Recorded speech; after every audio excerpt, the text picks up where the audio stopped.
Hello and welcome to Legalbytes. If you're new here, my name is Alita. I'm a lawyer licensed in California and DC, and on this channel, we explain the law one bite at a time. We don't give legal advice, but we do talk about how the law works and try to look into our crystal ball to see how things might turn out. If you're enjoying this on YouTube, we'd love it if you could like the video, subscribe to the channel, share it with friends, all the great YouTube-y stuff. And if you want to listen while out and about, we're now offering our live streams in podcast form where you can leave a rating and review. Links are in the description below, as well as to our clips channel where you can find some of the best clips taken from our live streams. Otherwise, if you want to catch me elsewhere, you can find me on Twitter, Instagram, and Facebook. And if you want to support the channel, you can do so on Locals, Patreon, or by becoming a YouTube member, or by buying some really awesome Legalbytes merch. Again, all links are in the description below. And with that said, let's get into it.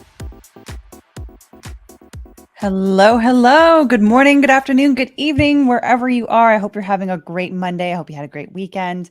And I hope that you are just having a good day so far. I know that there's been a lot of madness with the Brooks trial. I'm seeing it in the chat. Folks have been talking about it. So if you want a respite from the madness, come here, and we are going through this trial for episode 2 of the Menendez Brothers trial.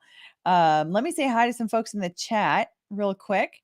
Shireen, good to see you. Night Eyes, good to see you. Nina Albrechtsen, hey from Denmark. Love to see it. Hazo1, happy to see you here too. B also. Mary M, greetings from Munich. Gray and rainy here this afternoon. Ooh, hopefully you're inside and nice and cozy. Ryan Gallo from Modesto, California. Jane Blackbird from Humboldt County, California. Oh, I love to see it.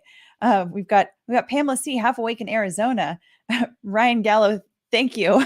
This is my 90s gear for the day, right? Because it's like I'm trying to be thematic, right? Last week I was wearing a Bulls jersey. Today I'm wearing the unofficial uniform for the Lithuanian basketball team from 1992, their first Olympics post-Soviet Union, when they won the bronze medal. It's a big point of pride in our household. So anyway, yeah, just good, happy to see all of you guys here. Leela, hi from Mexico. I love it. Love to see it. Also, we've got Martina Zelazna from London, and then Cheryl Maston from Kansas. Fun Times from Texas. I'm kind of bouncing through here. Sorry, I'm skipping some folks. On the Ground from Spain, and Mrs. Nessamaro from Portugal. I love it. All right, guys. Well, enough of just me, because I've got a guest with me, and I'm just letting him kind of sit backstage for a minute while I get set up. But welcome, Viva Fry. How's it going? Good, and yourself? Can you hear me in the audio? I can hear you. Your visual's a little bit spotty, but I can hear you. The problem is I'm using the Wi-Fi, my cellular, because my. Hold on just 1 second. Oh, I'm going to go back to the internet. Now you're a bit spotty. Oh, and now he's frozen. Well, we've also got Colonel Kurtz is going to be joining us. She said that she was running about 15 minutes late, but she's also going to be with us. And is he back? Are you back? Maybe not. Okay. With real life. Okay, I hear you now, but it's totally okay. freezing, right? You sound a little bit robotic to me, but I think it might be smoothing out. It looks better than it did like 10 seconds ago. Okay, here's the problem. I'm running a stream of. Oh no! I didn't have my audio running on the computer, but I've got. No, I'm not in it. It's just playing, and people are. You're spotty again, though. Maybe if you turn off your camera, that might help. I mean, unfortunately, although wait, no, now you're completely smooth. Okay, good. I'm gonna go back to my computer. Okay. Okay, there we go. There we go. Oh yeah, now it's perfect. No, now we're glitching There we go. again. Hold on. No, oh, well now it's okay. Let's see. I don't know if you can hear me. I'm going to go into a spot next to the modem. Okay. Oh, yeah. Okay.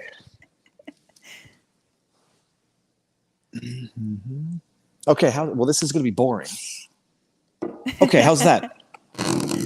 That was the phone. If you. Okay. We'll Sure it was, Viva. That's no better for crap. This is. Okay. I think. Can you see? Yeah. No. I think. Now the visual is fine. It's not glitchy anymore. Okay. Good. So if I stay near the modem, I don't move too fast. Okay. How's everything going with you? Great. How about yourself? I see that you've got so much like Americana on your shirt, and then you've got the flag behind you. The flag. You are really becoming an American. The flag was a gift from Hunley, and the shirt I found at a thrift shop, and I was like, I didn't notice it was an American flag at the beginning. It's a flag on the back. Oh, I just noticed it said freedom, so I was like, I'm getting that shirt. I love it. That's awesome. So let me get a couple super chats, and then we can kind of dive into the next opening statement. So you weren't here last week, but Rob was with me last week, and basically, so for anybody that's watching, this trial is actually two trials happening at once. And so basically, what they did was they have two juries that are mostly sitting in the courtroom at the same time and listening to the same testimony for the most part, but the opening statements is like they're each geared towards a separate jury. So last week we had the jury for Lyle Menendez, and then today we're gonna listen to the opening statements for Erik Menendez, his brother. So last week the prosecution was all very methodical, very fact-based, kind of like laying out like the timeline of like how things happened, and then basically saying like this is obviously murder. They should be convicted, all this kind of stuff.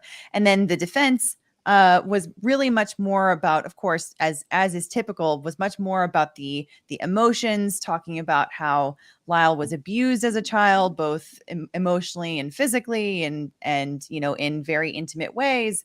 And so, and was like referring to him as a kid, even though he's an adult. Both of them at this point were like in their 20s. So, but it's so interesting how the language that was used was to sort of like craft this image of like these young boys that were, being taken advantage of, and, really had this fear of their parents and this kind of thing. So, so that's that. And it'll be interesting to see if Erik Menendez opening statements are any different, or if they're very similar, because they both killed their parents at the same time. Like they were both there, they both planned everything together, and so that will be super interesting. I didn't want to refresh my memory too much on this trial. I lived through it, but I was this was 93, right? Yeah. Yes. Yes. I was 13 years old. They were tried together, right? There was one jury for both of them, but they're taking. It's actually two juries. So this, and I think actually one bit of potential confusion is that there actually were two trials, because the first one, spoiler alert, it ends with a mistrial because the jury couldn't decide on convictions. And so the second one, I think, is when they decided to have one jury together. I think I haven't done that much because, like you, I didn't want to do too much research into it. I want to have like some pretty authentic reactions, because I was a little bit younger than you in 93. So I didn't watch this trial at all. But yeah, so in this one there are two separate juries. So there's one jury that's in the room for the Lyle Menendez opening statements, and then there's going to be a different one for the Erik Menendez. That's interesting. Okay, so there is conceptually, legally, the risk of one getting convicted, one getting acquitted. Yeah, okay. Yeah, at least in concept. Yeah. Okay. Yeah. Let me get a couple super chats here. Andy the Game Maker says, "Who will have crazier hair, Viva or the attorneys in the Menendez trial?" It's pretty tame today. Yeah, I got the samurai ponytail up there now that I don't have my headphones to act as a beret. There you go. And then Kelly RN says, "Hey girl, rock the 90s side pony." Thank you. Thank you. Thank you. So, all right. Well, let's get to this. Oh, and so that everybody knows also, I have now purchased YouTube Premium, so there's no more ads on YouTube videos, but uh what we're using here is actually from Court TV's website. So YouTube Premium will do nothing for us. So when there are ads that'll pull up, I'm going to pull away and we'll kind of talk about stuff while there's like a 30-second or 60-second ad or what have you. So just so folks know. And I know I still have Viva, not splurged. I still get it. I still get the ads every now and again. I see an ad that I like. It's typically for that shirt for men to make them look slimmer, and Squatty Potty, if those ads are still around. Squatty Potty. I haven't seen that ad for a long time. There's no Squatty Potty, but there is a new one which was about some detergent. There's a bunch of ads very much in the same vein as Squatty Potty, and you gotta every now and again you see an ad that's worth the watch. Fair point. Very fair point. All righty. And also, Viva, I know that you said that you can't stay the full time, so no worries when you do have to go. Okay. Also, and not to compete. I have to go live at 1:30. Got the kids coming back in a couple of hours, so yeah, a full totally day. Understand. We're all putting out content right now with all of the craziness, all of the madness that's happening right now. So I do appreciate you taking some time to hang out.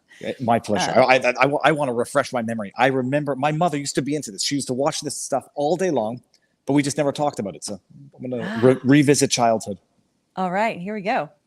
Okay. All right. In the trial hopefully of the sound balance versus is okay. Let me know in the chat, guys. Erik Menendez, he is in court with his attorneys. People are represented, and we have our jury as well. Good morning, ladies and gentlemen. Glad to see you all back, and welcome. And we are in the process today of hearing opening statements. Just got frozen for a second. This case, you will hear the opening statement in regards to the defendant that you will be dealing with. That's the defendant, Erik Menendez.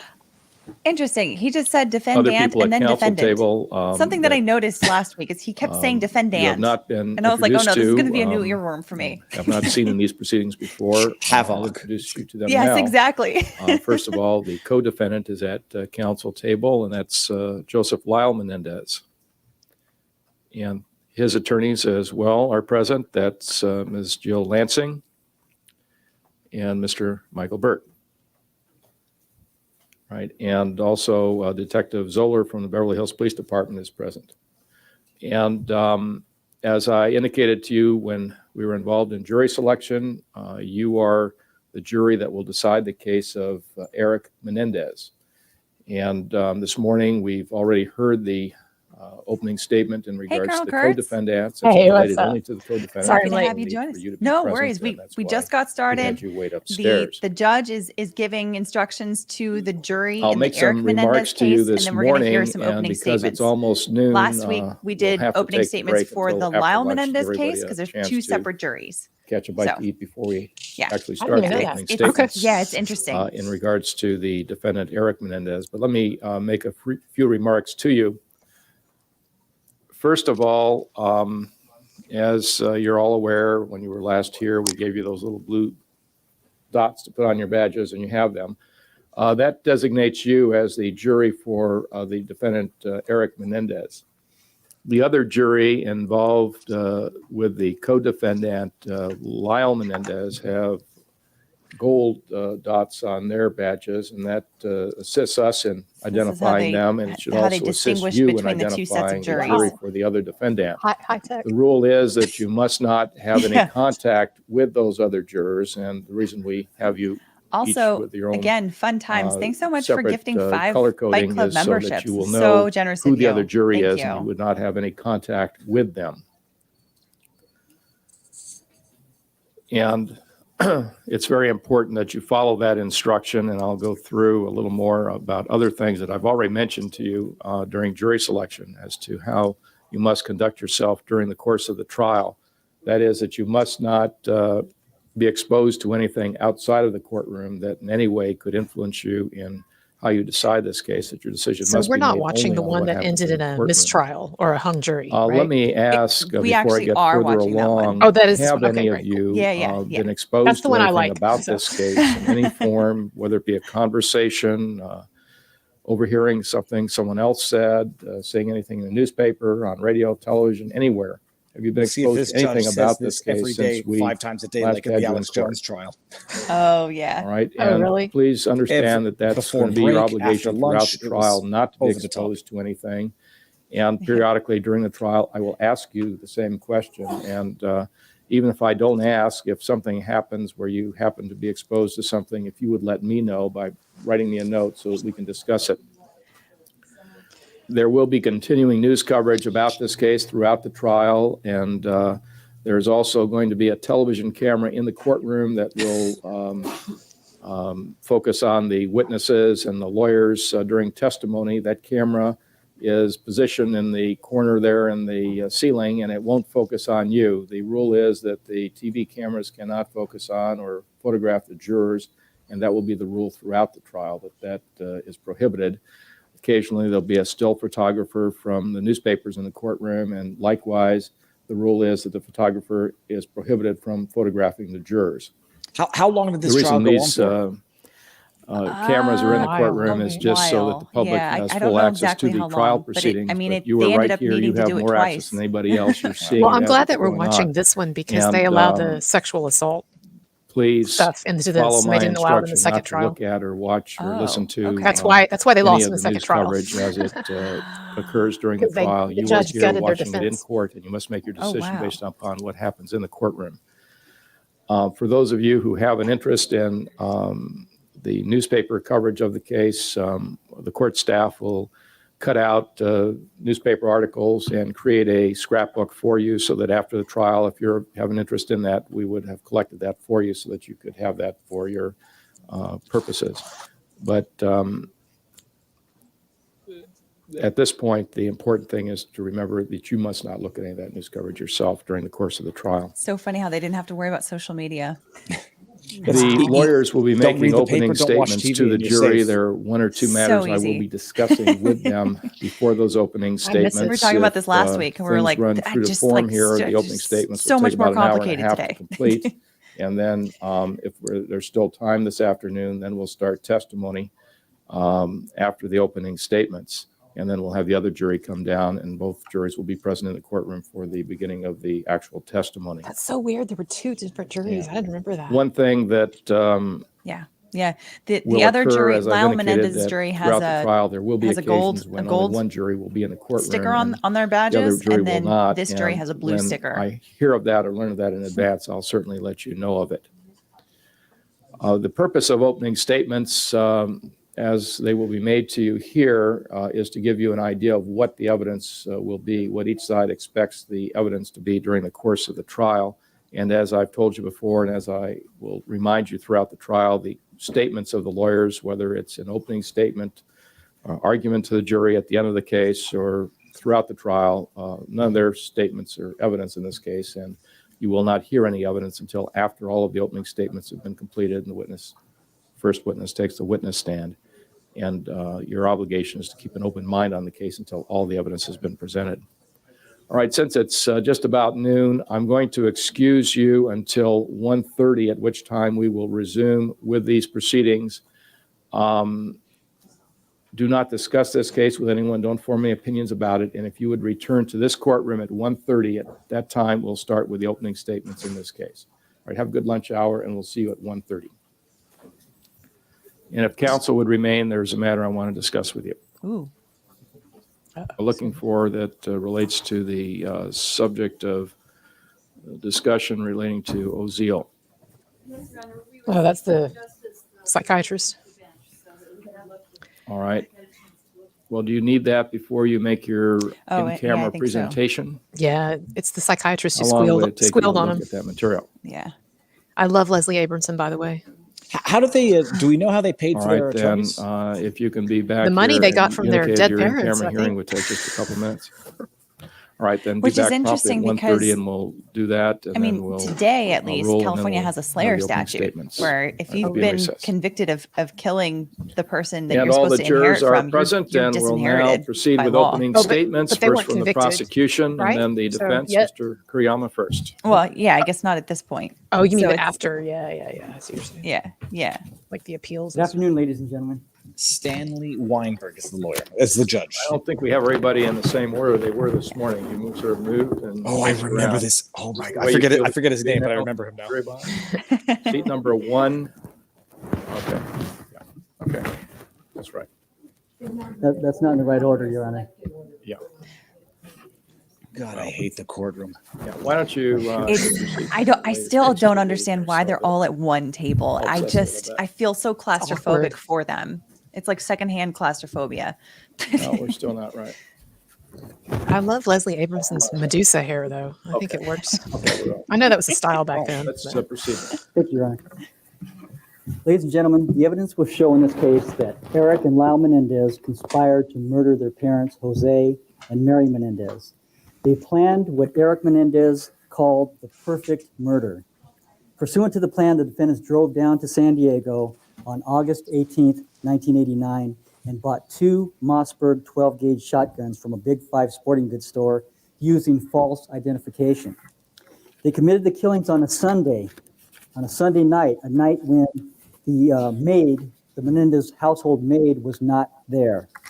The defendants had a ready alibi when questioned by police. Erik Menendez told the police that he and his brother went to see Batman in Century City, and that they Which then went Batman? to Do Santa we know? Monica to the Taste of LA. Michael as Keaton. a, Oh, I love that one. 1989. kind of a wine tasting Yeah. function. Jack Nicholson. According to Erik Menendez, they just happened to come back home to pick up some false ID, some fake ID for a night on the town when they came upon the brutal slaying of their parents. The defendants were the ones to call 911 and report the killings initially to the police. The investigation into the murders of Mary and Jose Menendez was thus begun. The investigation revealed that Jose Menendez suffered a shotgun wound to the back of his head, as well as 4 other shotgun wounds. Mary Menendez suffered 10 shotgun wounds, including a contact wound to her left cheek. Might be slight 2 overkill. shotgun blasts shattered panes in the French doors in the family room where the victims were killed. On August 24th, 1989, 4 days after the killings, Erik and Lyle Menendez went to Slavic Jewelers in Beverly Hills and purchased Rolex watches and money clips for some $15,000. The defendants thereafter collected $200,000 each on September 8th, 1989, and another $125,000 each on September 15th, 1989, in insurance proceeds from their father's life insurance policy. In addition to the defendant's alibi, the evidence will show that Erik Menendez tried to pin the crimes on others. On November 29th, 1989, over 2 months after the slayings, and with the investigation ongoing, Erik Menendez claimed that hitmen were responsible for the murders. He also claimed that Castro might be involved in the murders because his father, Jose Menendez, wanted to liberate It's a solid theory there. At least he didn't blame black people. Menendez was secretly taped in a conversation that he had with Craig Signorelli at Gladstone's I have to take uncivil law's place here. over dinner on November 29th, 1989. The Well, defendant is these heard to guys are say, coming from I've known from a the very beginning. interesting No clues, place in society. no one heard you know? anything.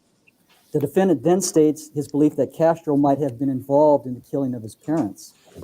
The defendant then says, man, we're talking about special hitmen, special shotguns, and knew exactly what they were doing in and out of the house.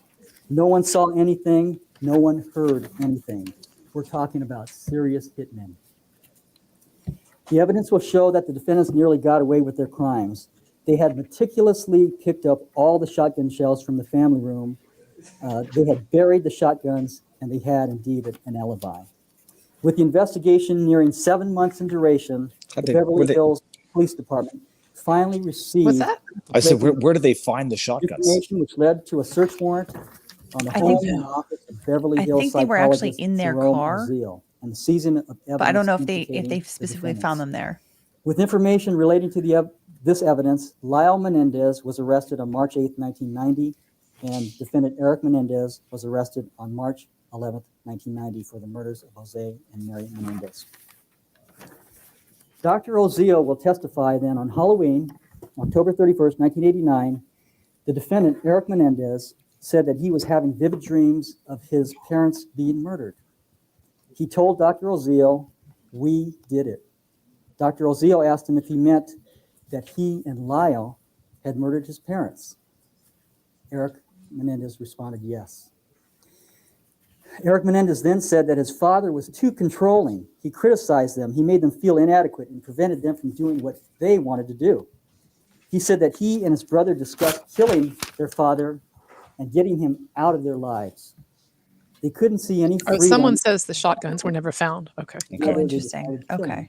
Because I remember that. The defendants drove all the way to San Diego and purchased 2 Mossberg shotguns with false identification 2 days before they would actually do the murders. So they'll have evidence of that. Erik Menendez right. said that his mother had to be killed also because she would have been a witness and would have been miserable and suicidal without their father anyway. Oh, they did her Erik Menendez told Dr. Ozio that he and Lyle surprised their parents walking into the room with their pump shotguns.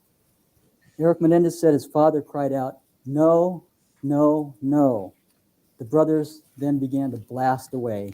After they had emptied their shotguns into their mother and father, their father was dead. But Erik said their mother, who ultimately sustained 10 shotgun wounds, was moaning on the floor and trying to crawl away. According to Erik Menendez, the brothers went back out to the car and reloaded, and Lyle then returned to finish off their mother.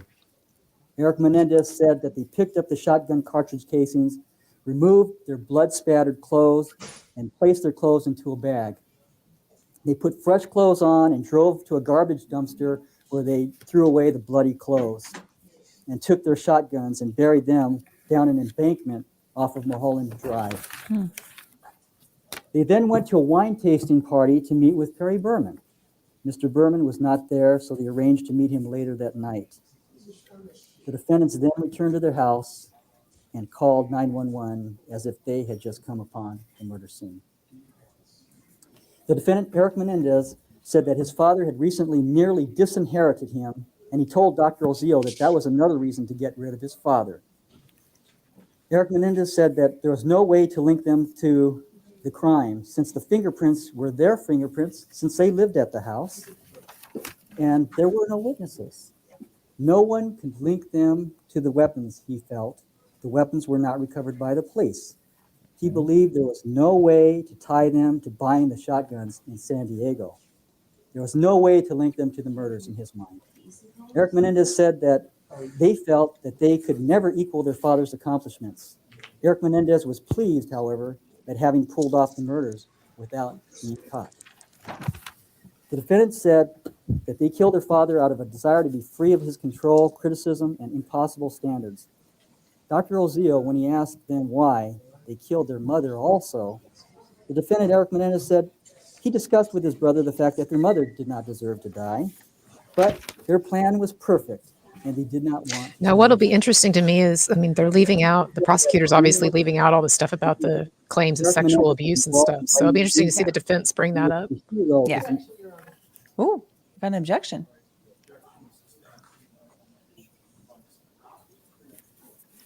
Your mic. Your Honor, there has been a previous ruling on this. Thank you, mad scientist. I see your comment. Some spice from the from the defense over there. The evidence Yeah, we will know. show that the defendant, Erik Menendez, I love her. to cover up his crimes, She definitely has spice. including lying to the police and blaming professional hitmen for what he and his brother had done. Erik Menendez bragged about committing the perfect murder, and he almost got away with it. The evidence will show. Another objection. That's not a worthwhile objection in opening. Erik Menendez is guilty of premeditated and deliberate murders Is she just trying to break their rhythm, you think? Or? Could be. of Could Mary be. and Jose The Menendez. defense in the previous one had a ton of objections. Oh, and So it's interesting. You Sorry. hear the argument. I want to. they don't have the weapons. So the guy's opening statements, he's making these statements knowing they don't have the murder weapons, and they have to link the shotguns to the purchase ones, which I presume they have evidence for, but they don't have the murder weapon. It's interesting. Yeah. But they do have admissions that they did it. So I think that kind of... Those admissions are to their psychiatrist or psychologist. And there was a whole thing. There's a whole scenario with that too. This went up into the California Court of Appeals. That whole issue did about whether or not that could be admissible. And that's why in California there now is an exception. I believe it's because of this case to the doctor-patient rule for psychologists, where in California, if they reasonably believe that you are a threat to society, then they have the ability to disclose the information that you gave them. And it's important to know too that the psychiatrist Oziel, he did not want to disclose this information. He was having an affair with a patient of his who then overheard him talking to the Menendez brothers, and she went to the police. So there's also this, like the psychiatrist didn't just squeal on him, Yeah. Psychiatrist was stooping one of his patients. Okay. All kinds of ethics issues there. Time out. Thanks so much for the super chat. It says uncivil inbound in less than 5 minutes. Oh, good. I know he's live streaming the Brooks trial too. So that must be wrapping up then for the day. So he'll be coming in. So I'm sorry I didn't dress up, Alita. I was looking for my my Kurt Cobain shirt, but I decided I'm just going to go as a 90s stoner, which is like the way I always look anyway. So. Colonel Kurtz, where are you? Are you in a courthouse? I'm in rehab. No. You never know. You never know. No. I'm in a school. I'm in a library. That's awesome. Yeah. So, and by the way, I did see in the chat that I did not introduce my guests so well. So for Viva, for folks that don't know you, Hold on, let me for folks who don't know me, Viva Fry, Montreal litigator turned YouTuber, Rumbler, and now turned Floridian. So I'm now for at least a few years in Florida, working with Rumble, exclusive agreement with Rumble, where I do my streams now on Rumble exclusively after 30 minutes on YouTube, and working with them on their terms of service and application. So good stuff. Awesome. All good things. Awesome. And Colonel Kurtz. Yes, a YouTuber, Colonel Kurtz. Hello, everybody. Yeah, I guess that's it. And I was born in '80, so I did experience the Menendez brothers, as a child. Yeah, exactly. And you have a big fascination with this case in particular, right?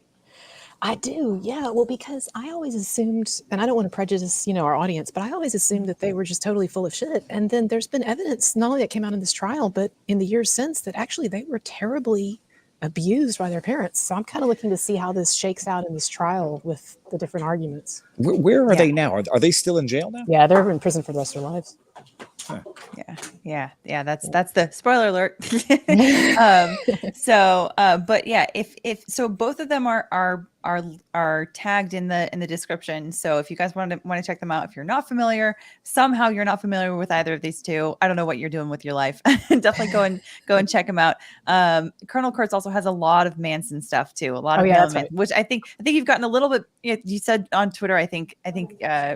Recently you got a little burned out of that, and you're looking at other content and stuff too. But I want to keep doing the Manson stuff. I'm just out of ideas because the trial is as the legal system takes a long time. So I think I'm going to start doing like Marilyn Manson ASMR videos or something. Didn't AOC just said something, made a joke about doing ASMR if life doesn't work out in politics, but. I mean, those things get millions of views on YouTube because people watch it over and over and over. So they do. Well, they're calming, right? That's the idea of it, right? Or arousing. I don't know. ASMR is calming, and sometimes the practice of law is tremendously boring. So you mix those two together. You could definitely get some good night tunes. So, all right. So let's get to this next portion here. What's the prosecutor's name? I forget his name. I totally meant to look this up before. I'll look it up while I 5 seconds. They probably will know. I'll look it up while we play this next portion also. So it's a race of me against the chat. Chat's gonna win. Ms. Abramson for the Oh, defense. Kuriyama, is that what he just said? Good afternoon. This is large, but the print is very big, so it isn't going to take as long as it looks. That's a weird thing. This is opening statement, preparing and us. as the court has indicated, this is supposed to be an outline of the evidence that we intend to prove both through She's got live so much witnesses, gravitas. through exhibits, through analysis of evidence. If this were a closing argument, you would properly expect me to start refuting what my opponent, Mr. Kuriyama, has just said. There you go. But this is not Yeah, closing, Lester this is Kuriyama. opening. Oh, and And the Pamela purpose of opening Bozanich. statement by the defense There we go. is to let you know what evidence we will be producing when our turn comes to put on our case. By telling you now what we intend to prove later, it is our hope and it is our expectation that you will do what you have promised to do during the jury selection process. You will keep an open mind. You will wait, hear both sides of the case. And you, Objection, Your Honor, this is argumentative. Oh, this is it's irrelevant. Let her speak. Yeah. Mr. Kuriyama just told you. I mean, she's just that you will repeating what they're find his supposed to be evidence doing. Prove guilt beyond a reasonable doubt of first-degree murder. I love all the Glenn Close fatal It is attraction for you to comments. wait until you have heard all the evidence for The you to hair. decide what is the truth. Objection, Your Honor, this is argumentative. You're just about to finish what you were going to say. Yes, Ms. Your Honor, I'm Abramson. refuting what Mr. Kuriyama just All said. right, without arguing with Mr. Kuriyama and without arguing with anybody, you can finish your Thank you, Your Honor. your remarks. And decide whether the presumption of innocence has been overcome by proof beyond a reasonable doubt that Erik Menendez is guilty of what he is charged with here, first-degree murder. At the end of the case, the judge will tell you what the law is that applies to this case, and he will instruct you on theories. Your I job would will be first so be to annoyed decide what by are the having my true opponent facts right and how do there they next to apply me as the I'm law doing my the opening judge gives it statements. to I you. just, ugh. Erik Menendez has can't get entered a over plea of the not guilty to what he dimensions is of this charged courtroom. with, first-degree It's murder weird. with special circumstance. But as you may have learned during the Objection, jury, Your Honor, I believe this is argumentative. I feel like if it were Jeffrey Dahmer, no one would Okay, really be Mr. sitting that Kuriyama, close. let's not argue and sit down and be seated, Mr. Kuriyama. And Ms. Abramson, you are going afield here. Let's Just- go to what you expect the evidence to The be judge rather reminds than me of how that it plays Bueller out. guy from Ferris Bueller's Day Off. You wasn't going to compare either. these opening statements Well, you're I was going merely- to the beyond what trials you that we've seen here. Let's go recently. on to the evidence. all right, it These will are be tame, your and they're job getting to objected to. decide what Yeah. kind of killing Yeah. this is. That depends on what you come to believe was the reason for the act. So they're admitting the act. The That's only bold. question in this case Yeah. is why did these killings occur? Or how about did they There even is do no it? issue as to who killed It's 'cause Jose they and had him Mary with Louise the, Menendez. With the doctor? Why they were Yeah, killed exactly. is what the focus of all of our evidence will be on. We intend to provide you with the answer to that question. The following recitation of facts is a summary of what many, many witnesses, including Erik Menendez himself, will testify to. On Sunday, August 20th, 1989, Erik Menendez, 18 years old, along with his 21-year-old brother, Lyle Menendez, shot and killed their parents in their home on Elm Drive in Beverly Hills at approximately 10 p.m. They Beverly shot their Hills. parents with 2 shotguns they had bought in a store in San Diego 2 days before, on Friday, August 18th. At the time of the purchase, for which Erik Menendez signed the paperwork, they used the driver's license of a young man named Donovan Goudreau, who was a former friend of Lyle Menendez. Erik Menendez had carried Donovan Goudreau's driver's license for some time, both because he had lost his own license and because the Goudreau license, Donovan Goudreau being 21, allowed Erik Menendez entry into places that he otherwise would be barred from. The as female attorney on underage. screen now was the one that did the opening for Having for fired Lyle. 2 shotguns Yeah, that's right. in That's the his middle attorney. of a residential Yeah. neighborhood on a quiet night, Erik and Lyle Menendez expected an immediate police response. They waited. When no one came, they decided to leave and pretend that they had not been home at the time of the shooting. For the next hour, they engaged in a frantic and feeble effort to construct an alibi. They went to a nearby movie complex in the hopes of obtaining tickets for a showing in progress.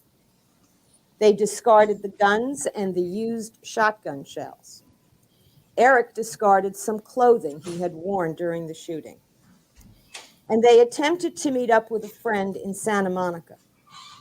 Although they called a friend who was then at home and arranged a further meeting, Erik Menendez was by this time incapable of functioning. He was falling apart. Therefore, they went home and Lyle called the police. When the police arrived, they observed that Erik Menendez was obviously, visibly, dramatically hysterical. The prosecution will claim he was faking. Experienced police officers, his tennis coach who knew him and who came to the scene, saw that he was not faking. He was, as one of the officers will testify, traumatized. Later that early morning, he was interviewed by the police, and he lied to them. He was 18 years old. Definitely just going right He had for had a all the poison lifetime on of them. abuse. Fearlessly. He was in a state Yeah. of shock, and he did not want to go to jail. Over the next weeks and months, Erik Menendez was torn by guilt. This is why I was a little disappointed in remorse, Camille at the beginning of the Depp trial. I expected more of this, but done. then she ended up bringing it. And but- his distress was visible to many witnesses. His family in New Jersey sent him to see a doctor. He had lost a tremendous amount of weight. He was suffering constant nightmares. He was repeatedly reliving the killings in the way that some Vietnam War veterans relive their experiences. The proof Yeah, of this, some people are saying she's making the prosecution's argument. She's just trying to defuse it because they're about to get into the sexual abuse stuff. Yeah. although he had done the act, he was My guess is she's going to traumatized go, by she's it going to and finish going could through not all of live this with stuff, his then guilty say, conscience. but wait, Now there's you a will really hear good reason for expert all of this. testimony that this is not the post-crime mental state of a cold-blooded, calculating killer. This is the condition that a decent person, however imperfect, However having been imperfect. found to do Bunch a of statements. violent act, Minor. regretting Minor that indiscretion. violent act, finds himself in.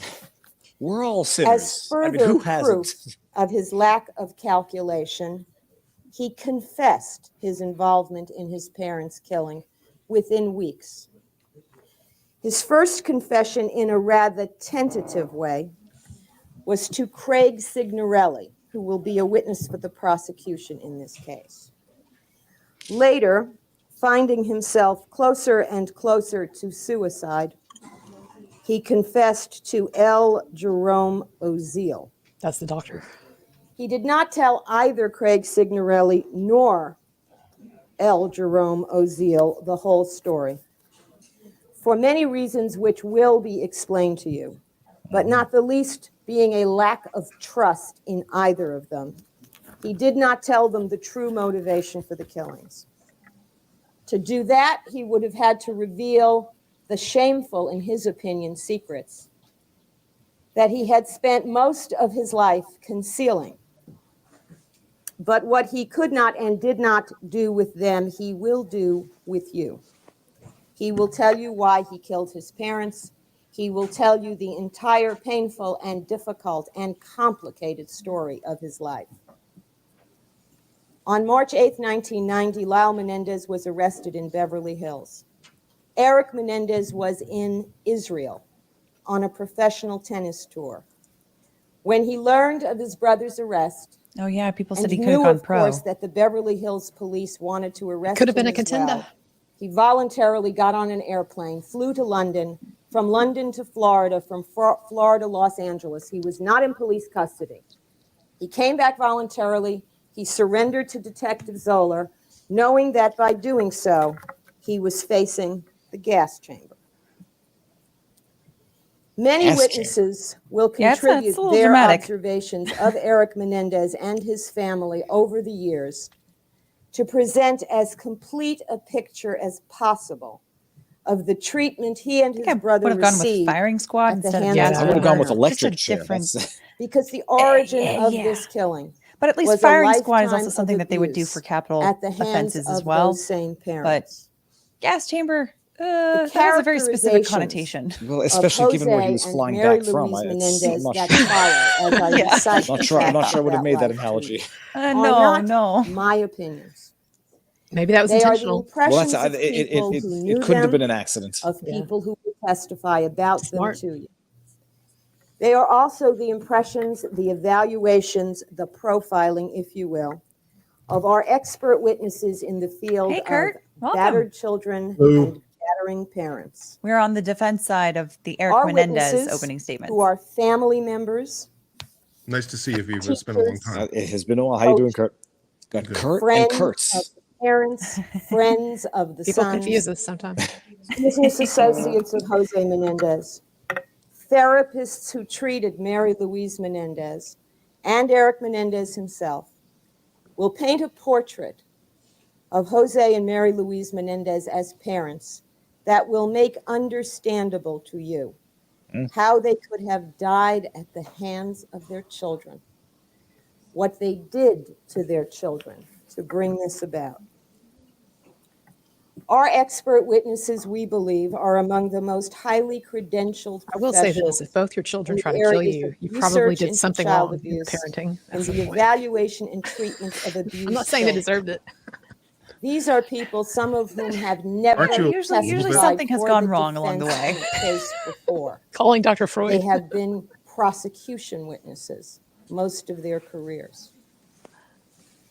They will tell you what the effects of maltreatment are on a child, how these effects continue into adolescence and early adulthood, and most importantly, how the child shaped by abuse can be expected to react to threatening situations emanating from the abusers.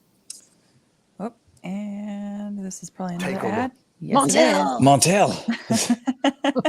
Montel. I didn't even realize you still had a show. So, yeah, so she's definitely extra spicy, a little dramatic so far. But I would. She's setting up a situation where the kids have been, grotesquely abused by the parents. They better have Yeah. other evidence other than the testimony of the kids as They to do. some. Okay. Yeah, they will. I mean, I can't remember how much came out in this trial. That's the other thing. There have been witnesses since then. There's been the whole documentaries and TV shows on this, and that tend to verify what the guys are saying. I can't remember how much actually got into this trial, but I know they do interview some relatives and people that are The father abused the boys. in That's raped the them in horrible allegation. ways. That's the allegation. Yeah. yeah, yeah. And that the mother actually had turned a blind eye to it because she was so messed up. Yeah, yeah. That's what I So said. there's I think we probably are going to be hearing from a cousin, I think, that one of the boys And said an when he was like aunt, 8 years too, I old. think. An aunt. Yeah, I think so. That basically confirmed all of that stuff. So yeah. Pretty heavy stuff. But Yeah, it gets heavy. we'll be getting into it. But Kurt, how was the Brooks trial? Without getting too far into the weeds on it. Well, there were no further witnesses. Mom did not show up, and Brooks, well, he was unwilling to answer the question as to whether or not he wanted to take the stand. So eventually, the judge decided for him, closed the case, and sent the jury home. He was unable to? Hold on. Unwilling to. He just wouldn't respond? No, he was being dilatory and jerkish as always. So hold on. Despite the judge's repeated attempts to, do you want to take the stand in many different forums, he was just being obstinate and saying what he always does: subject matter jurisdiction, you're a bad judge. What about your oath of office, grounds, and so forth? And so eventually the judge gave up, as she has every right to do, and be like, well, okay, case closed. Thanks, bye. Whose mother was supposed to take the stand? Well, Darrell Brooks said he wanted his mother to take the stand. And what was interesting about it is he didn't subpoena her. The state had a subpoena for her at one point, but killed the subpoena when they decided they didn't want her as a subpoena, or didn't want her as a witness. And so Darrell Brooks failed to subpoena her. And so on Friday, it's like, well, I want my mom to testify. And the state's like, well, there's no valid subpoena out there sitting. And so the judge is like, well, she can come if she wants to. You know, she can always appear voluntarily, but there's no subpoena. And Darrell Brooks on Friday says, well, if I want her here, she's going to be here. She was not there. So you can decide for yourself about what that means about anything. But yeah, no.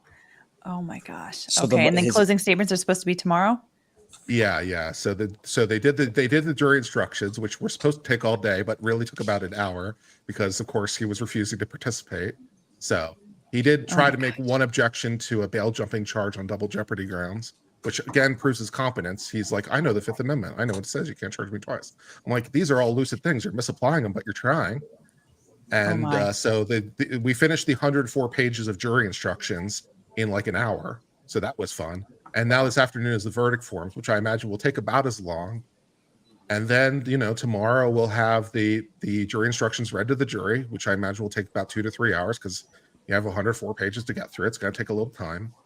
And then we'll have closing arguments. I imagine he's going to continue to be obstinate. So the state will give its closing. He probably won't wind up giving a closing at all. The jury will get the case by mid-afternoon, and they'll return a verdict of guilty before dinner time. So, hey, life is moving pretty well. Yeah, I want to know what the record is going to be on that one for how long the jury is going to take. How fast can I fill out the forms is the question. How many charges he's facing? I mean, obviously multiple. I think it's 74, if I remember correctly. Okay. There's 6 counts of attempted murder, or 6 counts of intentional murder, and then a whole bunch of counts relating to assault with a deadly weapon, reckless endangerment, and everything else. Yeah, and it's also not going to be also the bail jumping.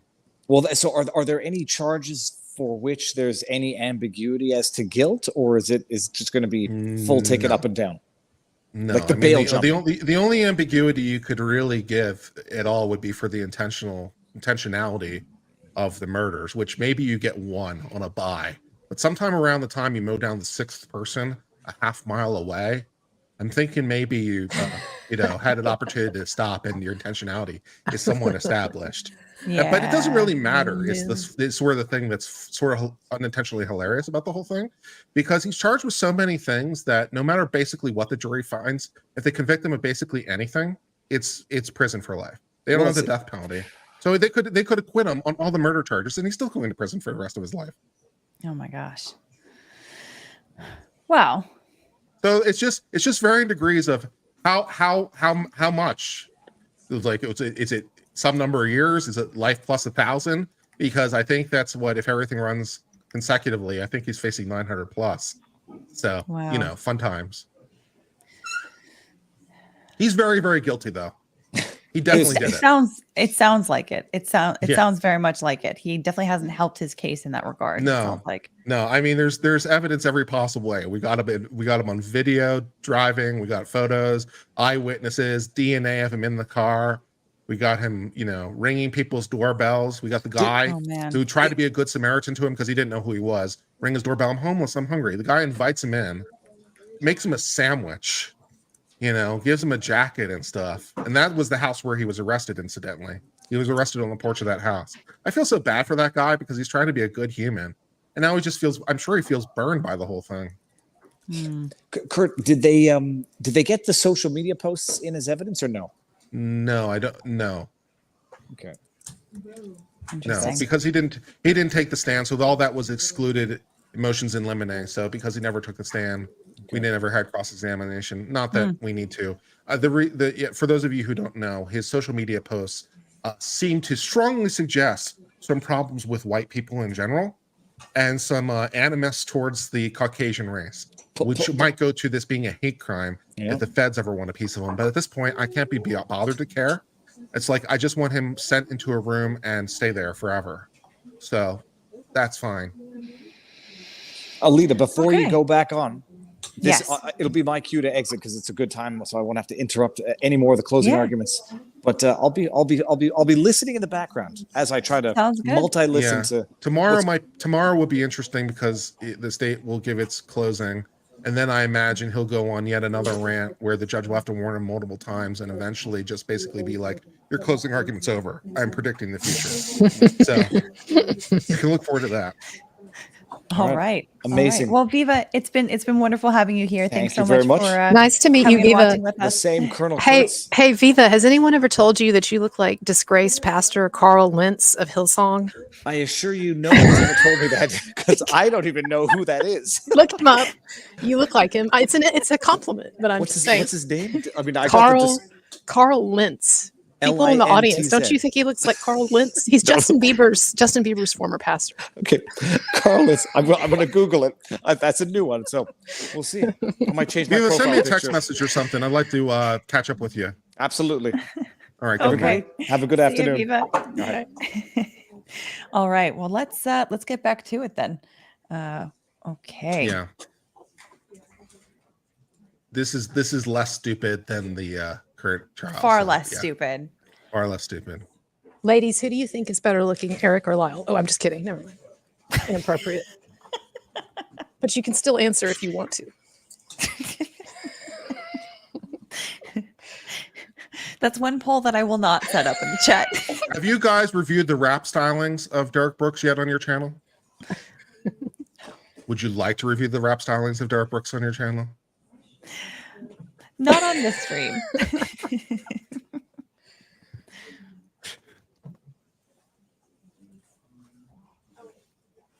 I feel like people need to know.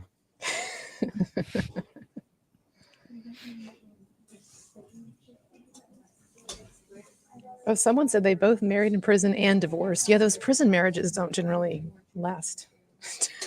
It's hard to maintain a strong relationship, you know. Somebody's incarcerated. If only that was in some way foreseeable. Do they have conjugal visits, or do you know? In California, or is it just different rules about that? I guess I don't. I think so. That's got to be the most awkward sex ever. That whatever those are about. I don't. All right, I'm gonna be quiet. Are we waiting for something? Are they gonna talk? Oh, I'm so sorry. I was like, I'll keep making inappropriate totally remarks. thought that I totally forgot that I muted the volume here before. Let me go back a little bit. I'm so embarrassed. Okay. I'm sure we didn't miss much. Okay. No. Will have only had a passing reference to. And that is what happens to the personality structure and the character structure of a child who does not get those basic things that we all know children need. And they will tell you how much worse the damage is when those children receive harmful and traumatic experiences at the hands of the people who are supposed to be nice. They will tell you how the personalities and perceptions of abused children fall into predictable patterns. How over the past 10 to 15 years, our awakening awareness and concern for the welfare of children has resulted in a large body of research in which profiles of abusive parents and of abused children have emerged. Yeah, definitely. And most Also using important, children, They will that share kind of with language you their to try to frame exhaustive this as like younger evaluations people, of Erik Menendez. even though they both Each were evaluation like in their conducted 20s at this time. for over more than 40 hours of interviewing with him. One of the experts has spent more than 200 hours with him. And their opinions that he indeed is a young man who suffered extreme forms of lifelong sexual, emotional, and physical abuse at the hands of both of his parents. Their opinions are not just based on their interviews with and their impressions of Erik Menendez alone. They are also supported by an extensive battery of objective psychological testing that was administered to Erik Menendez by a highly experienced forensic psychologist. The experts also examined all of Erik Menendez's school records and medical records. They read thousands of pages of witness interviews and interviewed witnesses who will be testifying here. And they examined the crime scene evidence, the same evidence that will be presented to you in this case by the prosecution. So what was it then that was done to Erik Menendez, and how did these events lead to homicide? The simple answer, which takes 28 pages to explain, and upon which we will expand in detail during trial, is this.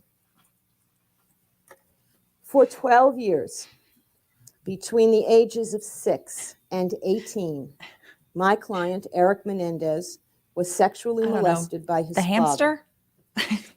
The pattern of molestation in which Jose Menendez Funny super engaged chat, Andy. Thank you. started out as inappropriate touching and arousal of his young son, and escalated in a carefully calculated pattern of grooming the child for his father's sexual gratification.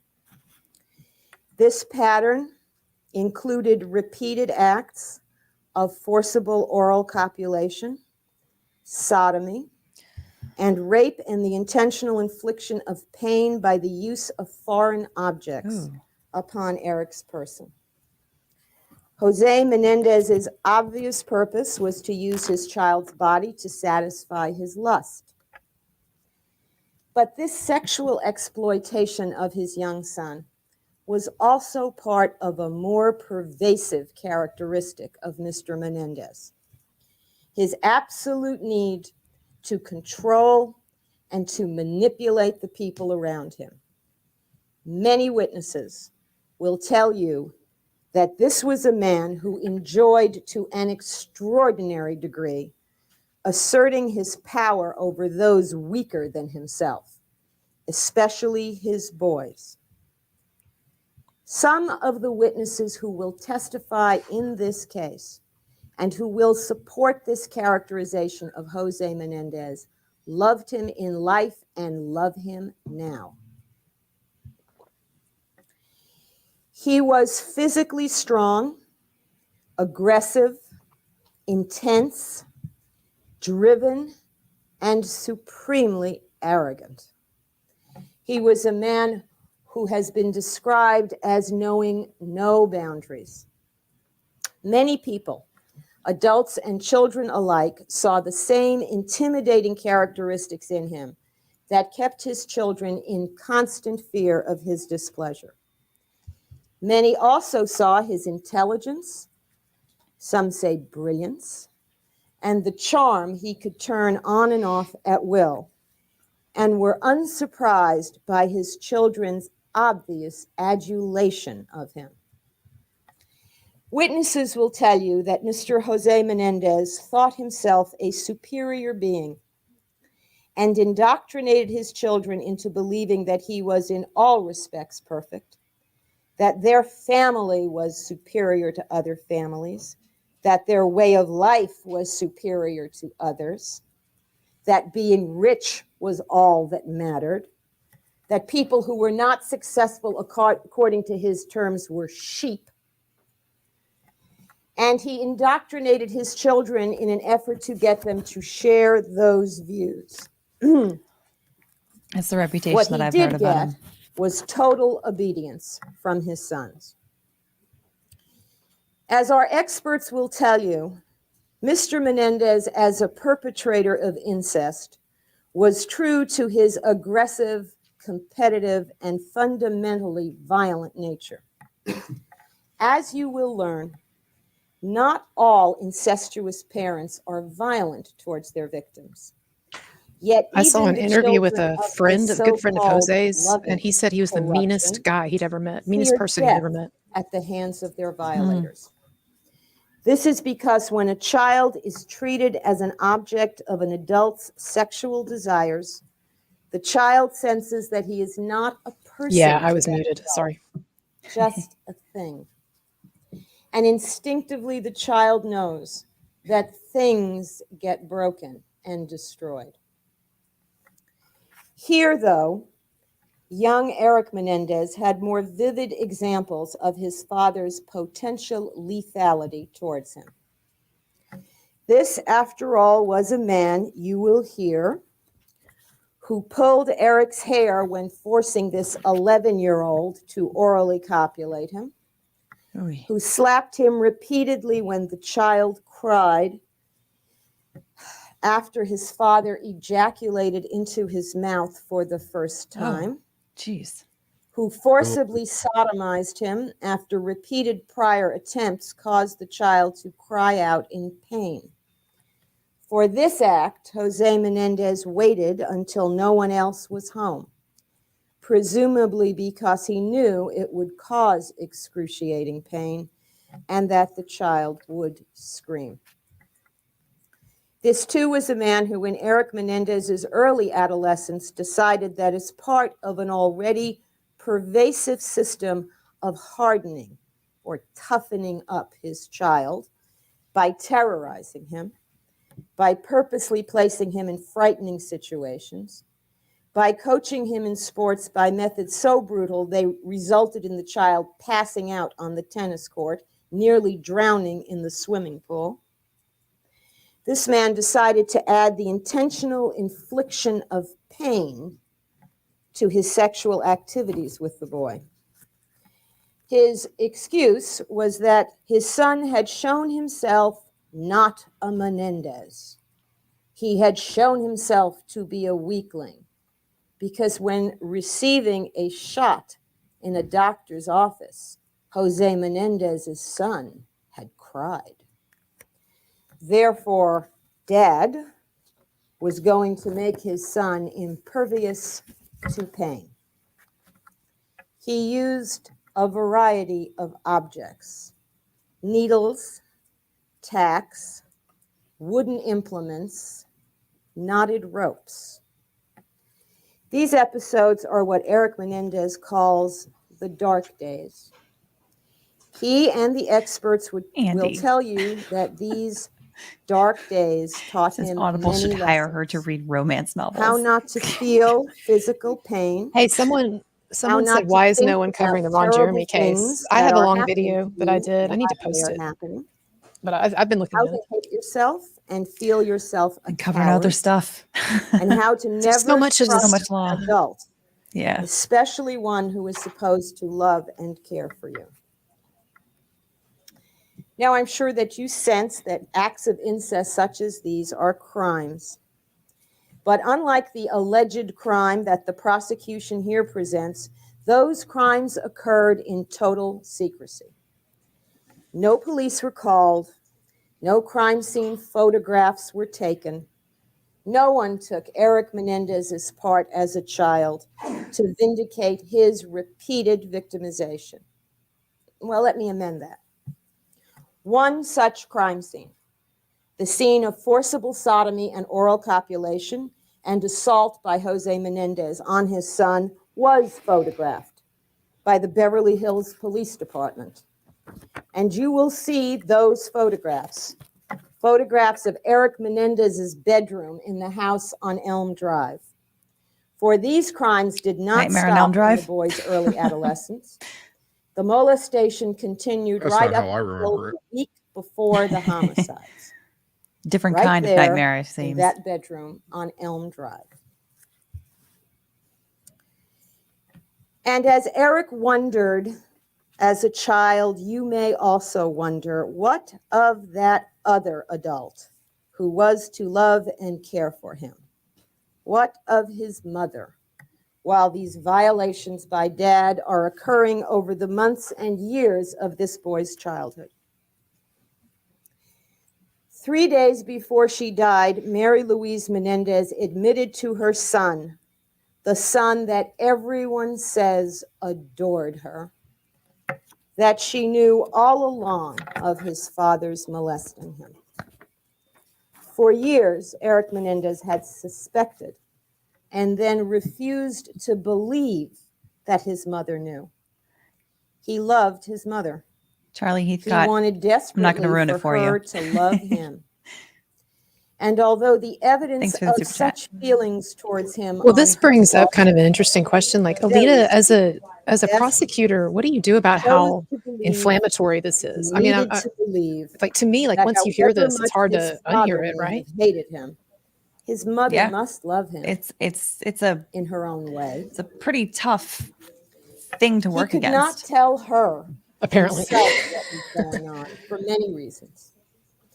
In the early stages of Jose Menendez's seduction of his son, which our experts will tell you is a classic pattern among incestuous males, he told the child that this was their special secret to be shared That's with usually no good one. phrasing. And this younger son, so unused to any affectionate treatment from his ever critical father, who so often compared him unfavorably with his older, smarter, stronger, and more Do you think that she talented coached brother. him on posture to make him look sort of This child, wanting that? his father's love, I don't believed think that so, 'cause I these think early sexual you don't wanna- acts, which his you don't want to father called overcoach massages, that kind of a thing because it's going to come and across as mouth totally inauthentic. massages, You were know, like affection. give them some instructions on some things. But whoops. That's not what I meant to do. Okay. You know, you want to give them some kind of instructions on like, you know, like Johnny Depp during the trial, like just draw, write notes, what have you, do something to distract yourself so that you're not mean mugging the jury, you're not mean mugging the witnesses. Because that's just going to be more helpful for Daryl Brooks has your not been taking that overall. advice. He's been mean mugging everyone in sight. I mean, he's taking his own advice, which is the problem. Mm. So, but yeah, I think in terms of like body language, posture, and that kind of thing, I don't think that they're going to go that far because that's just too much to be thinking about and to be managing at a time like that. So, but he does look like, you know, he's pretty low in his seat. The same thing was true of Lyle last week when they were showing him during his opening statements. And so it's same thing. And I think they were showing him at like the same point too, where they were talking about the abuse that he endured as a child and all that. So it's like, you know, sitting, you know, like turtling as Spidey would say from behavioral arts, you know, like where like the shoulders are up, the neck is like, there's like no neck exposed at all. You know, here, you know, we've got Erik, who's just kind of sitting there like low, head down, you know, it's hard to see their facial expressions, obviously, because we're only seeing him from the side. But I mean, it does look like he's got a pretty furrowed brow at points in time. So yeah, I don't know. It's interesting to see the body language as this all is happening. So Lyle has a great hairpiece. I just want to say, you know, not all toupees have to be bad. true. That's all. I just want to add that. I was looking at his hair. So. I will say not all of his hair pieces have been good. Oh yeah. I remember some of the photos when before I knew that he wore a toupee. I was like, what is His hair keeps changing. I was like, is it just a bad haircut? Like what's going like, this guy is like super wealthy. What's he doing with like getting a super cheap, you know, haircut that's like not doing him well? And then I realized that he had a toupee and I was like, oh, okay, that kind of makes sense. So, and that's Lyle, by the way, not Erik. So Erik is the one in the blue shirt here. He does not have a toupee, but Lyle, his brother, does. So, okay, all right, let's continue on. Disobeying dad's command of secrecy.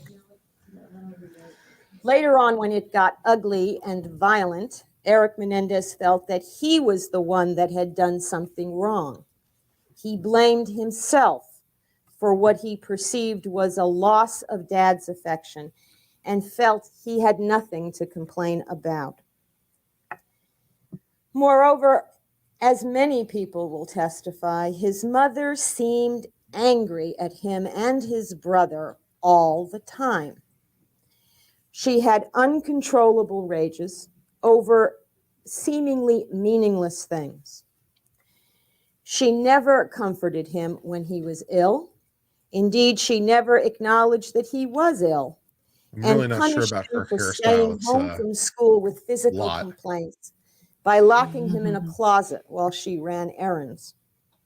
She constantly criticized him for his poor schoolwork, calling him stupid and dummy, But she has really good and presence at the forced him into lectern. that same closet to do his homework And she's pretty when petite she too. imagined him not working Yeah. hard enough. When the prosecutor was getting up to object But she earlier, right in acted front of her, like she he's was like quite a bit afraid taller of than his she is. father. She's got And it gravitas was obvious that his Mhm. father Yeah. treated her with a great deal of and a disrespect, sort both of inside non-femininity and that in works front of other for this. people. Yeah. So, in spite of her harshness towards him, Erik Menendez And also long as a believed defense attorney, that you his also mother have was Dad's greater victim leeway to too. be a bit more of a pit bull. You can't really And he do that as a felt prosecutor because you've got the weight of the protective state towards her. behind you. He didn't want to Right, you're burden like a bully then. Hmm. in thinking about telling her about the molestation, So she's able to like particularly really when run he with was it quite a bit throwing up more. after an episode with Dad, or was in pain, or was bleeding. He thought if he went to her, it might break up the family, assuming she would believe him. By the way, there's a And not great blame Law him and Order and do series something starring about Edie Falco And he as had Leslie been told Abramson. since he was A tiny multi-part that series this on the family Menendez trial. So was the people should check it center out. of the universe Interesting. and was totally involved with his parents in every aspect of his life. But part of him was also afraid of finding out that she wouldn't care and wouldn't help if he told her. So he didn't. Did she know, though, as Erik Menendez says she admitted just before her death? You will have to decide. You will have to weigh the evidence. 12 years of sexual acts in her own home, often as frequently as twice a month. You will have to ask the question, why did she never enter her son's room when Jose Menendez was alone with him? Why did she never attend to her son when he was throwing up in the bathroom? Objection, this is argument, Your Honor. Objection sustained. Let's get back to All right, the you recitation will- of evidence rather than your comment on the evidence. This is not my comment, Your Honor. You will Okay, hear it's testimony. my observation that it is a comment. So let's go back to I'll what it reframe is. it, Your Honor. You will hear evidence that she never attended to her son Again with the while he spice. was throwing up in the bathroom next door to her bedroom after a sexual episode with the father. But she would come if Erik were throwing up due to illness and complain about the mess. You will hear evidence that she never asked Erik why he was crying after Dad left his room, but instead taught him to put water in his eyes to erase the signs of his tears. You will also hear evidence that up until the age of 15, Erik's mother would periodically make her son submit to her physical inspections of his genitals, which she called checking you out. Was also she weird. concealing sick and embarrassing secrets that her therapist in California believed were sexually related? Witnesses will describe Mary Louise Menendez as a woman obsessed with status and social position, the day-to-day enforcer of a pressure cooker training program for her boys. Contemporaries of these boys describe the Menendez home as boot camp. People describe Mary Louise Menendez as a cold and distant, some say hostile parent towards her children. But her most striking characteristic to all who knew her and all who will testify about her here is that she was an extremely secretive and private person. Now, no family, not even normal families, are perfect.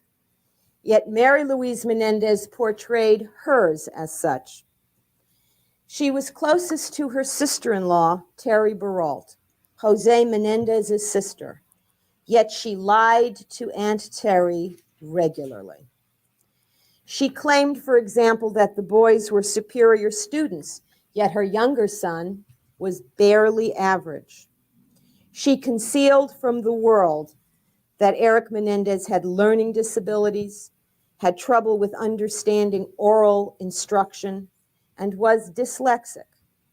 She knew these things because the schools that he was enrolled in pointed these things out to her. She never gave him remedial treatment. In fact, the Princeton Day School, where Erik was enrolled for part of grammar school and junior high school, signed him up for a special after-school learning class for children with disabilities, and his mother made sure that he never attended. Jeez. People will tell you that it was clear that her attitude was that her children, one of her sources of prestige and status, had to be perceived as perfect for her to be perceived as superior.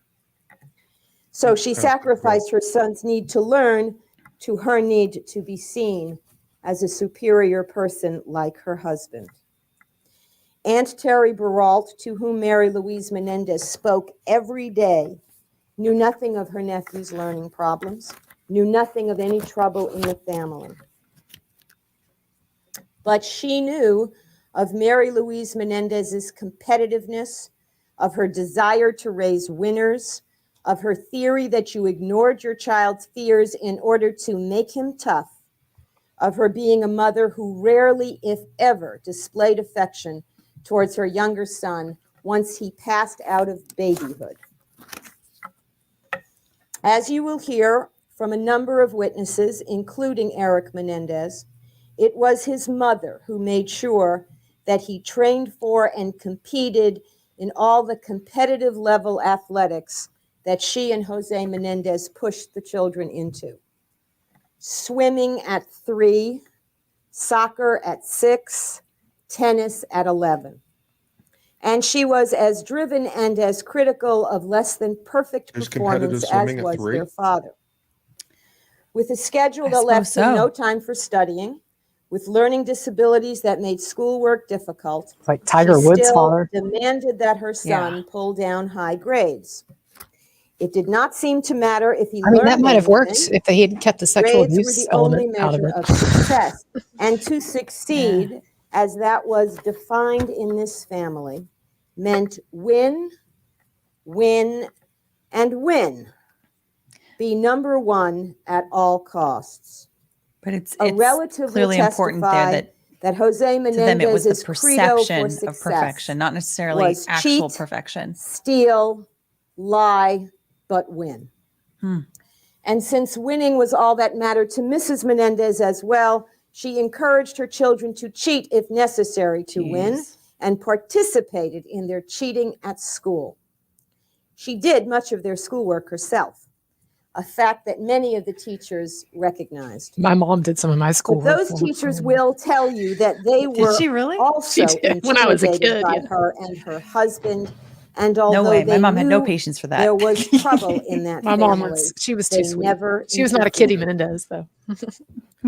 Jose and Mary Louise Menendez's efforts to isolate their children from the influence of any other adults was highly successful. Their son knew that no one ever stood up to them. He knew the power of his parents. He knew there were no adults who could rescue him. So for years, he did the best he could, tried hard, won trophies for his parents, all the while struggling with thoughts of suicide and death and shame. Early in his adolescence, Erik Menendez's life improved slightly. His brother, who he idolized, became his friend. Jose Menendez had always compared Erik unfavorably to his older brother and had encouraged the boys to compete with and distrust each other. You will hear an expert's description of Jose Menendez's style of running his family as being classic divide and conquer. Make each member of the family think that his was the only approval worth gaining and that none had allies in each other. Lyle Menendez was a I don't know. typical It feels big like she's brother. overselling this at this Sometimes he point. acted like a bully when Erik Menendez was Yeah. small. But in early teenage, Erik's older brother started to defend him in small and subtle ways. The only ways Lyle Yeah, I think Menendez if she had- dared if she in the had kept face of it his father's menace, a bit shorter and defend sweeter. him against the threat Because of some of Jose these traits seem Menendez's not physical and atypical for psychological some parents and attacks. parenting styles.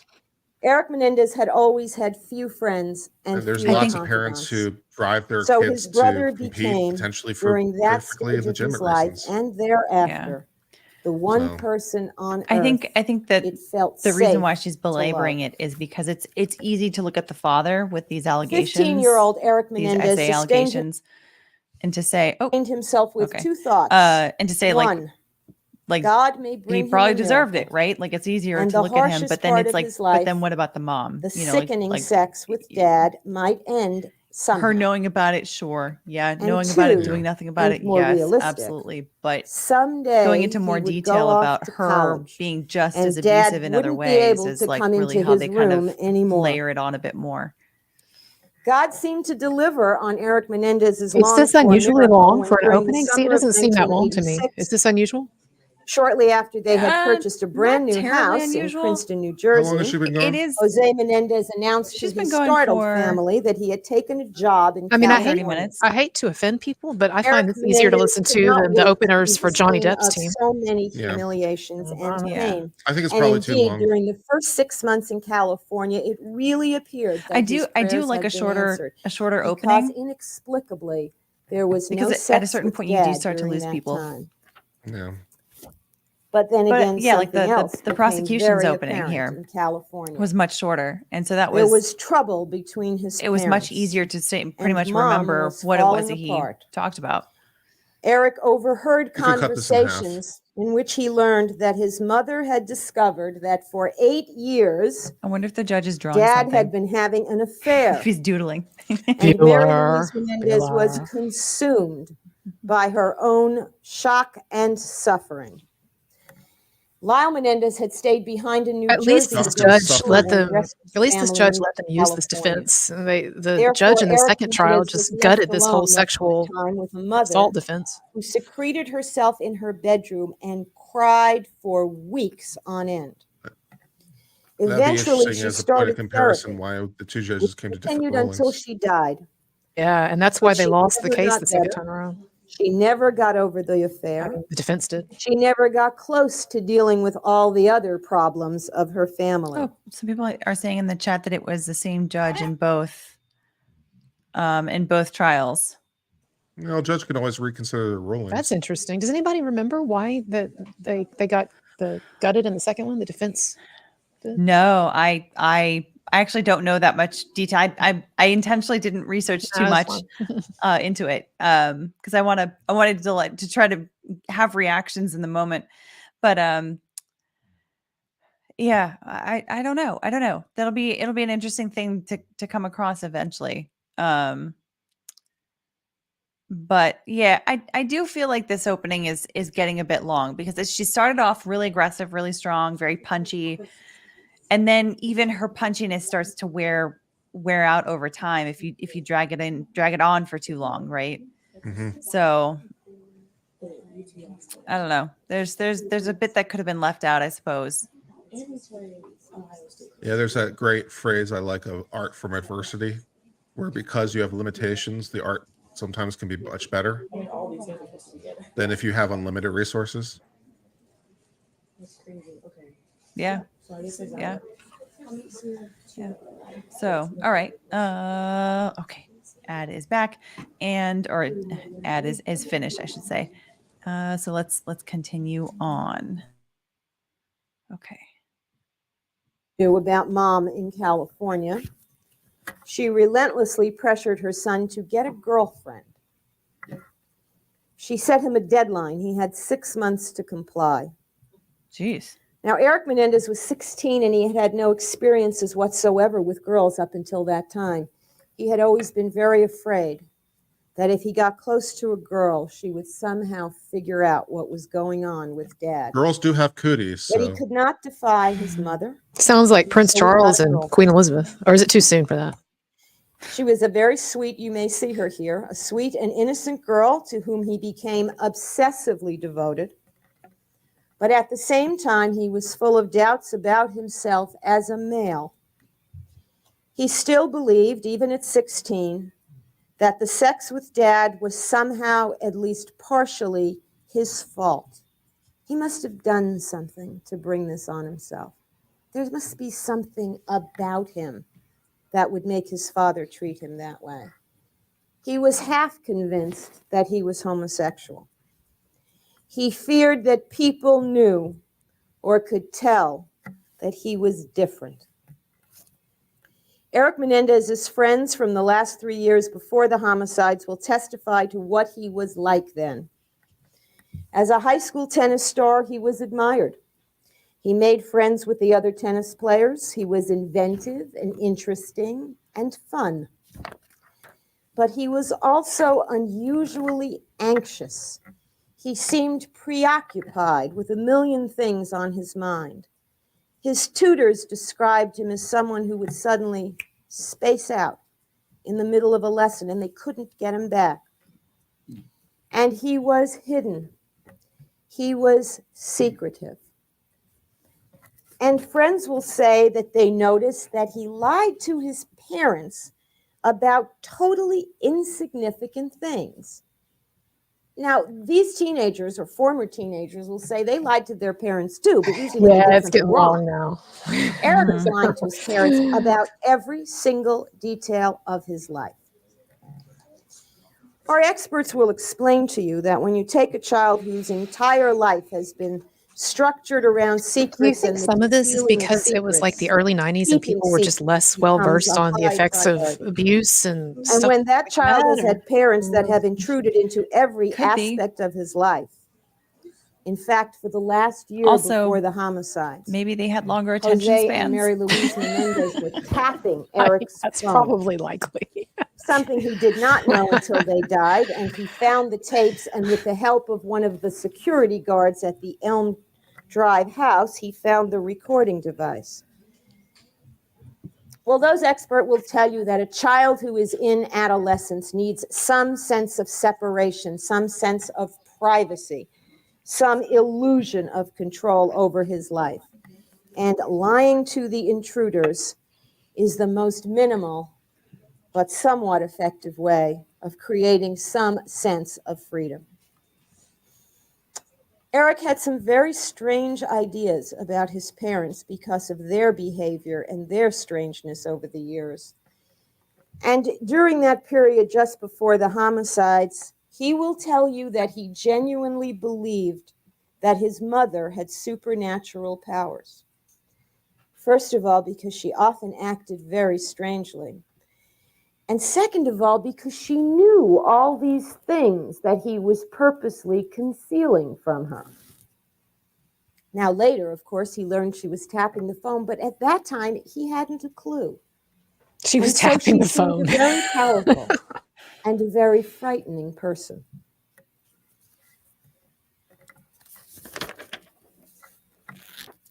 I would In the imagine spring it of was kind of complicated 1989, to you tap will a hear phone testimony back that then. Jose Menendez was greatly Yeah. displeased by his younger son.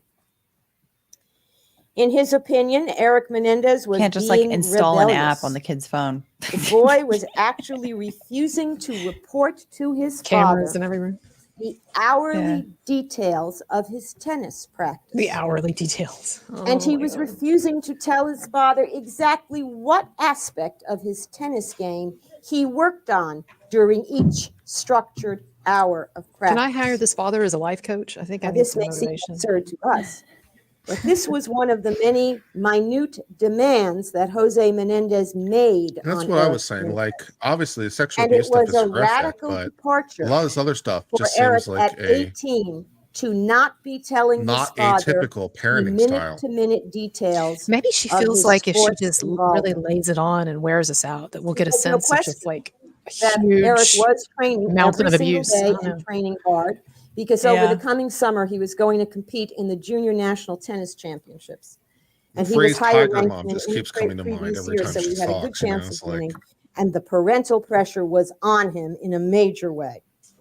He was also planning on attending UCLA in the fall. I And think was the other expected thing to is make that the she's UCLA trying to lay the tennis team, groundwork for which he had why to they would compete kill for, their parents and when which they was one weren't of the best in the at that country. moment being So he abused, was right? She's trying to devoted explain the to whole tennis dynamic, but it that is spring, long-winded. totally focused. But as a consequence of that focus and as a consequence of the parental pressure that sports and winning was more important than school, he was cutting a lot of classes in again, order that's to not like a maintain his wholly tennis training and his grades unusual and thing. so forth. There are some By parents who this really time, believe Erik in will like tell you sports that and sex was athleticism. used by his father Mhm. mainly as a form of Some parents who punishment. don't. I mean, There was no longer any propaganda Yeah. that it was normal. But what she What has to the do is to Roman show that soldiers their did. version of it The goes lies that far Jose and Menendez beyond used to what the normal seduce his parent son when he would was do. younger. Even It was clear like a to normal Erik that strict now the parent. sex was a show of force Yeah. and dominance and nothing else. And Erik Menendez hated himself for not being strong enough to stop it. In May of 1989, Jose Menendez sodomized his son for the last time in a rage over the boy's silence about his tennis training and his anticipated failing grade in chemistry. Erik Menendez's only consolation, the thing that sustained him, that had sustained him for years, he will tell you, was that he would escape to the dorm at UCLA in September, and this degrading chapter in his life would finally end. During July and August of 1989, Erik Menendez traveled with his parents to the three venues, the three different cities where the tennis championships were conducted. He played hard, and he did rather well, but not good enough for his father. When he lost the last match he played, his father's fury was worse than anything Erik had ever experienced in the past.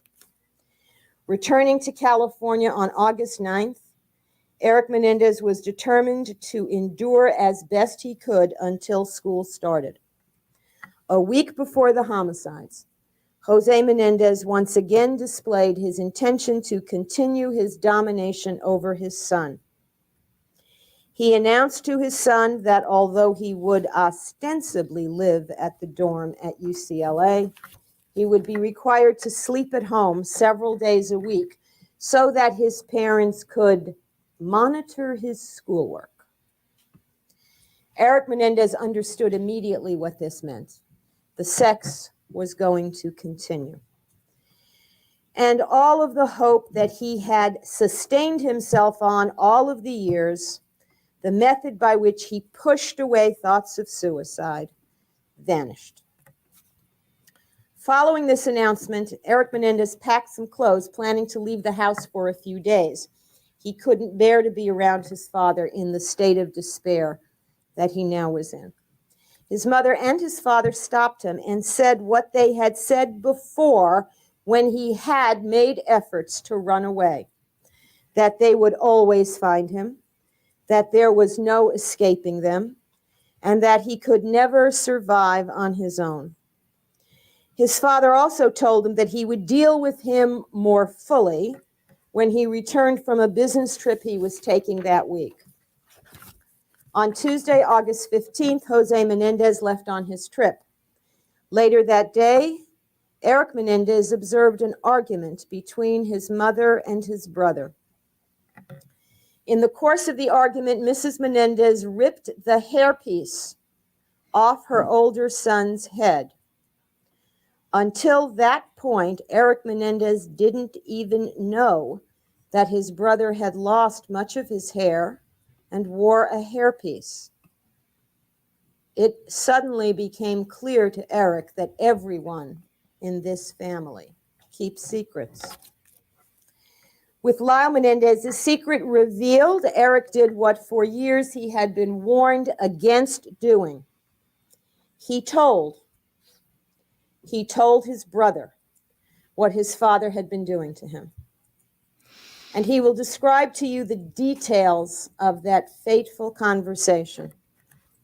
Because what it led to was a determination on Lyle Menendez's part to come to the aid of his baby brother. The form of that aid was to be a confrontation with their father, in which Lyle Menendez was going to insist that Jose Menendez stop molesting his son and allow the brothers to leave the home and live together. Erik Menendez will tell you that this decision led to days of intense tension and dread on his part.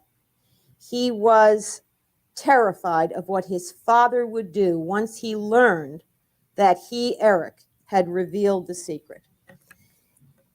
But he had such confidence in his big brother, and he wanted so much to believe that his big brother could help him, that he also had tiny moments of hope over those days. Maybe it would work. Maybe he could get away. On Thursday night, Jose Menendez returned from his trip and met with his older son. The meeting was a disaster. Jose Menendez was defiant. "He is my son, and I will do what I want with him," Lyle Menendez later reported to his brother. And then let me say something about this. Our experts will testify about their experiences, which are extensive, not just with abused children, but with abusing parents.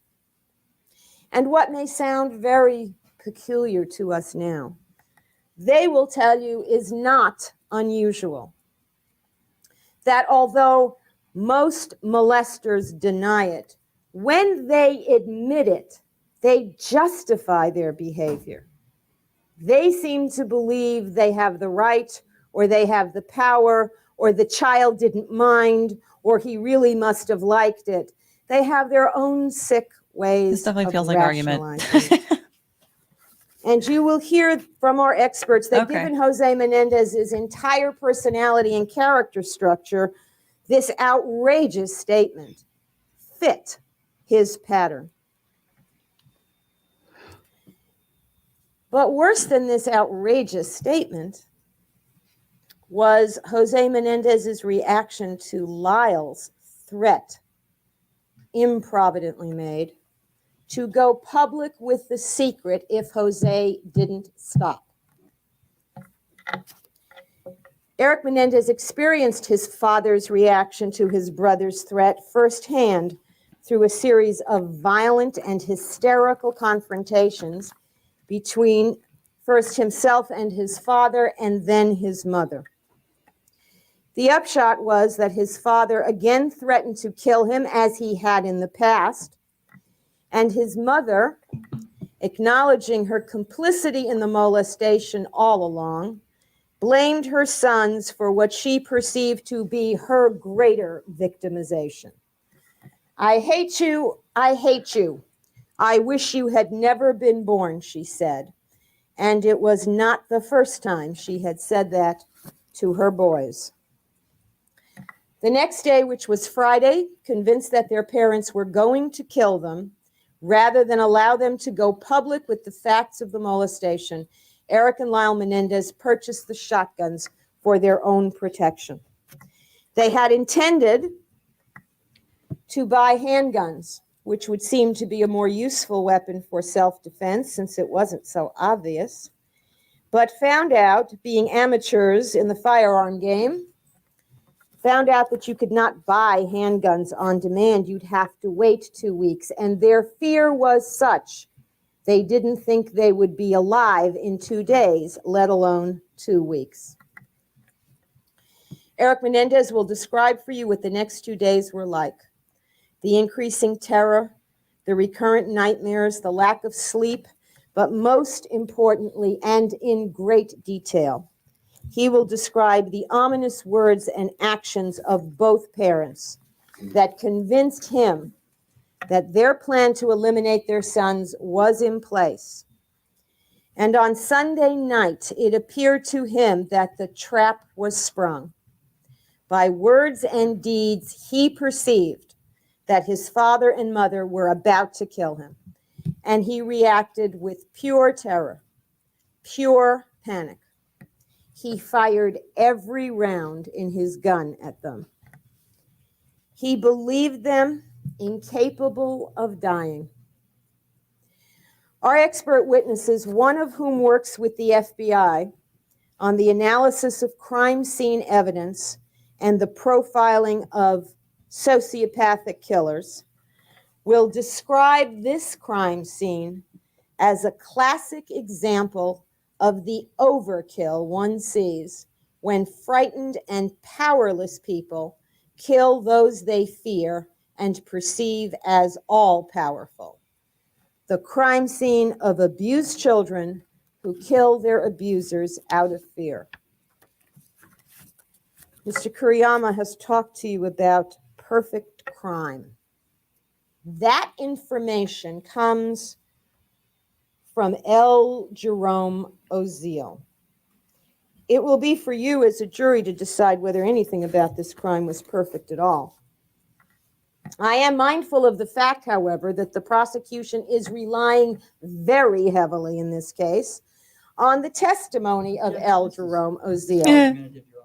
Yeah, it's a little argumentative. Seated, Mr. Kuriyama. Let's get to the recitation of what evidence you expect, I would rather than who is relying on what or what you're relying on or anything of that nature. Just whatever you expect the evidence to be in the case. She's definitely Dr. Oziel definitely as the jumping into that prosecution refers to him, argumentative zone. to support their theory of why these killings occurred.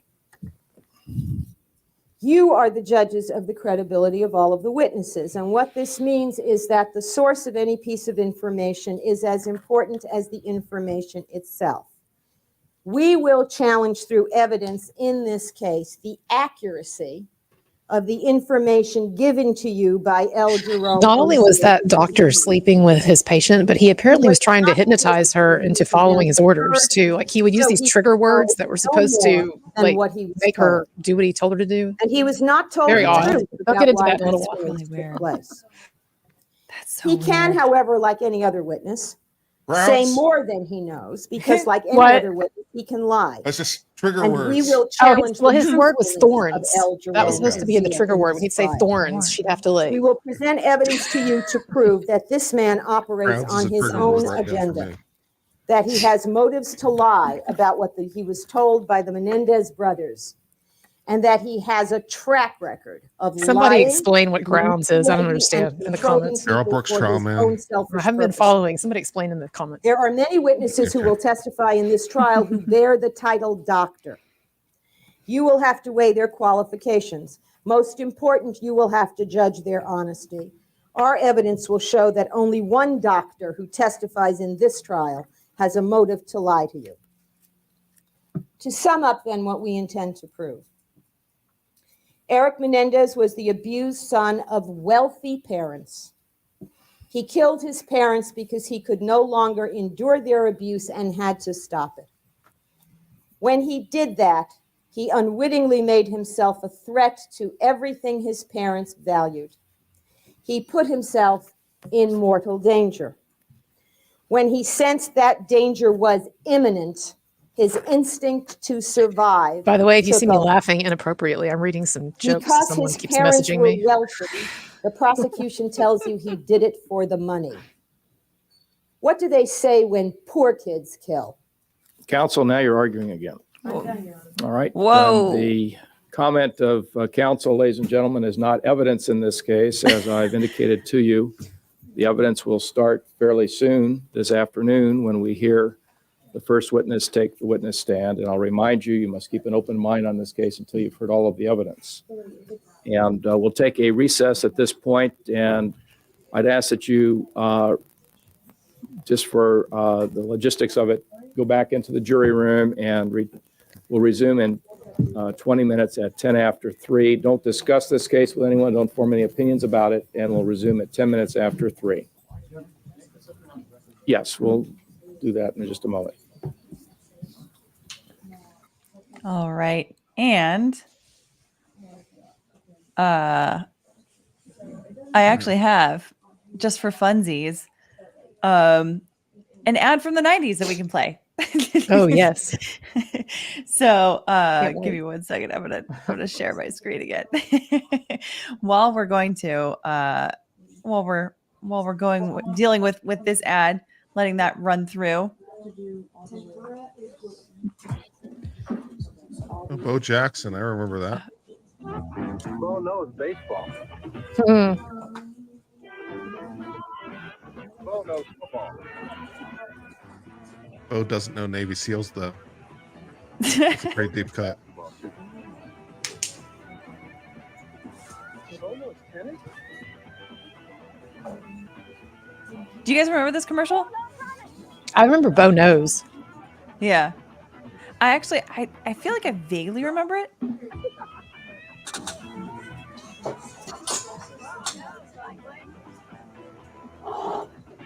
I feel like I vaguely remember this commercial. I like the music. It is pretty. Can we funny. see an O.J. Simpson Hertz commercial? Oh. Bo, you don't know diddly. Just do it. Nice. Mhm. Awesome. All right. Well, I got about 3 minutes, and then I got to sign off. Yeah, I'm because gonna have to gonna leave try- I'm soon, going to do some this actually. afternoon. Sorry. Bull crap. That's fine. This That's is okay. hilarious. So when are we Um, doing this again? Is it next Monday? We're gonna watch some more? Yeah, next Monday. So we've got another like 10, 11 minutes of footage here to go through. And if you guys are okay, but otherwise if you guys need to go Oh, now, I can stick around. Kurt, you can leave. I can stick Okay. around about 10. I'll bounce. It's been fun. Okay. I'm Bye, going to Kurt. cover the Yeah. afternoon with the jury forums. I'm sure more excitement is going to happen. So we'll Oh, see how yeah. that's all going to pan out. I will Yeah. talk to you guys later. Bye, Well, Kurt. thanks, Kurt, so much for hanging out. All right, and then he's gone. All right, well, cool. Yeah, but otherwise, next Monday, same time, noon East Coast time, we're gonna go through. We're gonna finally get to some testimony in this case, so that's gonna be really interesting to get into as well. So let's get into the very last bit of this because it looks like, I mean, obviously the opening statements are finished, but there's probably some more. Let's get arguments or something. Bueller. So. Yeah, exactly. All right. The jury has left, and Mr. Kuriyama, you wanted to put something on record. Yes, Your Honor. With respect to pretrial motions on the screenplay evidence, the court had ruled previously that the first 2 pages of the initial screenplay were admissible. No, that ruling was Screenplay that they wrote. About deferred killing their until we heard parents. from Signorelli as to how that was written. And there was a ruling that the second screenplay was not admissible because it had all sorts of extraneous matter in it. And we would hear from Mr. Signorelli regarding the first screenplay as to how it was prepared before the court made a final decision on that. Just because. And Thanks so since much he for was the not super available, chat. we had to wait until his testimony or a hearing Says, outside when I the was really presence young, of we the had a jury video regarding of that. commercials from a local toy store, and All I may right, have thought this was going to be the ad for Bo's court FB/BB game. will Nice. take a recess, nice. but before we do that, there is a matter regarding photographs that counsel has presented to the court. And the prosecution indicated that you intended to use one photograph today. Yes, that's correct. All right, and that is in relationship to which witness? Officer Butthead. All right, and that photograph has been presented to me as well as all the other photographs of the crime scene and coroner photographs. And what is the objection by the defense to this photograph? All right, you may approach the clerk and look at it. Did you wish to articulate your objection, Mr. Burt? Well, I haven't heard enough by the prosecution as to the relevancy of the photograph. I understand in general this. Police officer will describe what he observed when he entered the residence. So in light of that description, I think the probative value of the photograph is outweighed by obviously prejudicial. All right, well, it certainly seems to be a photograph depicting the crime scene. What is the position of the co-defendant? Defendant. We've got it again. It's bloody. That photograph can't even purport to show wounds or injuries, and there's nothing about it that does not show the entire layout of the crime scene. It doesn't give a complete picture of the room at all, or of all of the significant evidentiary areas of that room. It's just a particularly bloody photograph of the two bodies that illustrates no issue in contest in this case. Well, there were other photographs that were presented to me, since all of them have been presented to me, which were of much more close proximity to the victims and show the wounds in even more detail than these photographs. This photograph, which appears to depict the two victims as they were left at the crime scene after they were shot multiple times by a shotgun, as you described in your opening statement to the jury. It seems to be the scene that was left after the shootings by your clients. My point is, well, we don't contest that, Your Honor. The point is, how graphically and horribly do you have to actually show it? And my point is, there are other photographs that also show the victims in situ, where they were left, as the court puts it, that aren't as gruesome. And if the only purpose is to show where they were in the room, a shot from farther back shows that much better. So that doesn't really seem to be the purpose. It's not close enough to show wounds, and it's not far back enough to really give the perspective on the scene, particularly since it shows no relationship between the bodies and the doors and the entrances. So I have to assume its only purpose is to inflame, and I can assure the court that that's what it will do. All right. What is the people's position as far as why you're offering this photograph? Well, Your Honor, I think there's going to be a dispute as to precisely the nature of this crime. The defense is claiming self-defense. We're claiming a murder by means of lying in wait. I submitted a motion quite a while ago citing a plethora of Supreme Court opinions that say that these photographs are admissible to explain the testimony of the autopsy surgeon, to explain what happened, to explain malice, to explain all of the elements that the people need to prove in this case. We are trying to prove that this murder was perpetrated by lying in wait.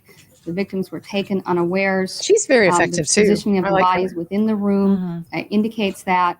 And it seems to me that out of all the photographs that we have, this photograph best sums up the crime scene that night. I'm also made aware of the fact that the defense has offered an expert, and that there's going to be a dispute as to how many rounds were fired that night. And because of that, I think that we are going to have extensive testimony about the wounds and how the wounds could have been inflicted by one round versus two rounds. And so I think this is just the beginning of many photographs that are going to be necessary to prove the case. Well, let me inquire. The photographs that you presented to me, are those all of the photographs of the crime scene, or are there others that... Your Honor, there are many, many photographs of the crime scene. The ones that have been blown up are not the exhaustive group of photographs. There are others, but they're basically the same genre. Now, the court may notice that some of those photographs, especially one of Mrs. Menendez lying on her back, were particularly bloody and awful. But I'm not intending on using all of the photographs that the court has. I blew up some for the purpose of demonstrating that those photographs will not be used. Your Honor, we have all the crime scene photographs here in 2 albums that we'd be happy to give the court, so you can compare what they chose to blow up with what they didn't choose to blow up, to see if there's any, and we have them in easy viewing form. All right, I'll be glad to look at those. Can I Yeah. respond to the 2 points you made? Certainly. She indicated, Your Honor, there would be a dispute as to the number of shots fired. That's not true, because the prosecution has indicated that there is a ballistics report which we have yet not received, and the oral representation is that that ballistics report will be consistent with the information provided by our ballistics experts. So I don't think it's fair to say that there is necessarily at this point a dispute as to the number of shots that were fired. Second of all, she indicates that the photo illustrates her theory that these were murders committed by means of lying in wait. And I would represent to the court that we received another piece of discovery yesterday, which indicates that the victim, Jose Menendez, was not in the position he's depicted in that photograph when the shots were fired. So for another reason, I think that photo should be excluded, because I think it's misleading given the discovery recently provided by the prosecution. May I respond, please, Your Honor? Yes. The information I've given to the defense about the ballistics is that from the wadding recovered, not from the wounds inflicted, but from the wadding recovered at the scene, that only a certain number of shots can be verified. That does not mean that other means of verification are available. I still Yeah, I think don't know there's going either. to be a dispute. It's going to be the people's contention that the defendant's reloaded, and I think the defense is going to dispute that, and therefore the number of wounds is going to be of particular importance. Unless and until I hear that that is not in contention, we are going to have to talk at length about the wounds and how they were inflicted. In addition, the information which I gave to the defense yesterday from our serology expert was to the effect that the head of Mr. Menendez was in a slightly different position, slightly to his right, to have caused the pooling of blood, which the court can see next to him on the sofa. That is not a substantial difference, but it is a difference. And I think the defense is making more of it than it warrants. So for that reason, I think the cases are very clear that crime scene photographs and autopsy photographs are relevant to explain issues which are in dispute, and these issues are going to be in dispute. Yes, for purposes of the record, could I just indicate what the report says that Yes. I referred to? It Yes. says, quote, Jose Menendez was not in the position in which he appears in the photographs at the time he received the shotgun wounds to the head, left leg, and left elbow. He was, however, either sitting on the west end of the couch, standing in front of the couch, or moving between a sitting and standing position. He was, for a time after receiving the shotgun wound to the head, sitting on the couch, leaning further forward and more to his right than is shown in the photographs. He was subsequently he may have been moved to his final repositioned, then it's position not either accurate. by another person or by the shots fired into his right arm. That's what the report indicates to the court. All right, I reviewed this photograph. I reviewed all of the blown up photographs that have been presented by the prosecution. I've also looked at the photo albums presented by the defense, and specifically those pages in the photo albums that deal with the crime scene. I didn't look at the photographs of the front of the house and the back of the house in this great detail as I looked at the photographs of the room where the shooting occurred. Stanley Weisberg. There were also coroner photographs included in the photo albums that were presented to me. Is he a member of the Jewish And it mafia seems that's to me, been persecuting looking at Kanye? the photographs Oh, in no. of the room in which You're shooting being occurred, sarcastic, right? this Yeah. photograph Just have to is an clarify. accurate I know, I depiction of know. that scene. No, I've called out Kanye. Or, So uh, I'm taking Kurt's place again. Kurt left. gory or bloody than other photographs that are in the same album and show the same scene. And it is an accurate depiction of the crime scene that is not unduly prejudicial, but depicts the crime scene as it was at the time the police arrived, and is under an analysis pursuant to Evidence Code Section 352 of the Evidence Code, the probative value of this, showing the relative position of the bodies at the time the police arrived, and circumstantially the position of the bodies shortly after the shootings. The probative value substantially outweighs any prejudicial effect, and therefore the court will permit this photograph to be All right, admitted. so it's in. All right, anything else before we take a recess? That is probably it. All right, and we'll resume at 3:10, and when we do, we're going to have Okay. So we will resume next week. But before we go, there's a few questions that came up from some folks in the chat. Ellen Lee says, question, Alita, doesn't your head hurt with all that hair in a ponytail? It's a relatively loose ponytail, so not really. If I had it up there all day, maybe. I don't know. I used to wear my hair into like tight ponytails in high school when it was pretty long. Yeah, I mean, actually, you can. That doesn't look that painful. What's painful is you like to get like the bobby pins, you know, and like have to slick it back, like if you're doing dance or something like that. My head used to hurt when I would do dance. We'd have to put all the like braids and bobby pins and everything. Yeah, I was. I did cross country and track, and so for any kind of a meet, I would have one of my friends just do like French braids for me. And so that way, like, I didn't have to worry about the weight of it and it like whipping around and like hitting me in the face. And that's the thing with running. So, Adrian Logan says, question, does anyone know if either of the brothers were seeing a psychologist/psychiatrist prior to committing the murders? And I think the answer to that is yes, because there was they were both convicted of burglarizing. I do know that. And so that was, I remember seeing it. So some of the background documentary research that I did do before I stopped myself, I did see a little bit on that where they basically, the commentary was like, you know, people that are kids that get caught burglarizing that are from lower socioeconomic families or places in life usually will go to juvenile jail. They'll go to jail. But if you're wealthy and you get caught burglarizing, you go to therapy. So that was what they started to do there. Mummy Evans 2 says, was Erik ever physically examined to verify his accusations? That I don't know. Do you know that? I don't know that. It was though, I mean, I don't want to say this. I mean, a lot of this stuff happened when they were kids. I don't know how much, I hate to get into this, but I don't know how much you would actually see in a physical exam. So if somebody else knows, I don't. Yeah. I don't know if what kind of like permanent evidence there would be. I guess if like there that. was like, to get a little more graphic, if there was like scarring of certain, but I don't know. Yeah, that's I mean, that's what would be there, but I don't know. Maybe we'll find out in the trial. But somebody asked, I saw in the comments, somebody asked, is there more to this than just her opening statement in terms of like, yeah, they're going to call witnesses, like friends, family, former coaches and whatever, former associates of Jose, I believe, to testify that, yeah, there was abuse. So. Yeah. So we are going to be getting into all of that. So anyway, well, this has been great so far. I know we got through both. I'll be here next week. All right, cool. I'll try to find my Kurt Cobain outfit. I just did the stoner. The stoner was easier today, but definitely. I mean, it's 90s wear is actually kind of easy because it's so laid back. Slacker. Yeah. So it's definitely not like high maintenance for sure. But anyway, but thanks so much for joining me again.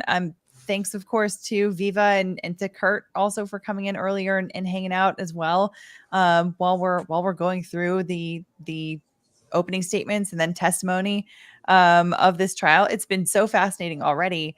I can't wait to get to the actual testimony. It's going to be great. So thanks also to everybody that's been watching with us, everybody in the chat that's been engaging and having really interesting conversations about the 90s and Jurassic Park and all the stuff that's like that was like happening around the time. And of course, last but not least, the mods for helping to usher good conversation that is warm and welcoming, allows for disagreement, of course, but respectful disagreement. So this has been a really great time. So do you have any final words? No, I guess not. Next time I'm going to bring my bong. On that note. Sounds good. And otherwise, if you haven't already checked out everybody else that's been on here today, Grounds. Everyone, I'm just going to start saying grounds now. There you go. That's what all the cool kids are saying today. Grounds. Everybody's linked in the description below. So be sure to go and check them out, check out their content, like their videos, subscribe to their channels, all that great stuff is really, really helpful for everybody that is donating some of their time to come hang out on my channel. And I guess one final super chat from Andy the Game Maker. Favorite moment? Favorite moment of today of the opening statements? I don't know if I have a favorite moment because I mean everything that they've talked about is like sad and gruesome and depressing. So I would feel bad picking a favorite moment. Just the general disposition of the judge. He reminds me of a teacher from Ferris Bueller. Every time he speaks, he does, and the way that he says defendant instead of defendant is also super interesting. So anyway, but with that, I guess that for me about does it. Tomorrow I've got Legal Tea on the channel and we're going to be talking about some new stuff. I might actually live stream some of the Darrell Brooks closing arguments. So can't wait. Who knows? That. Yeah. I just might give in at the very end. Alrighty. So with that, thank you to everybody.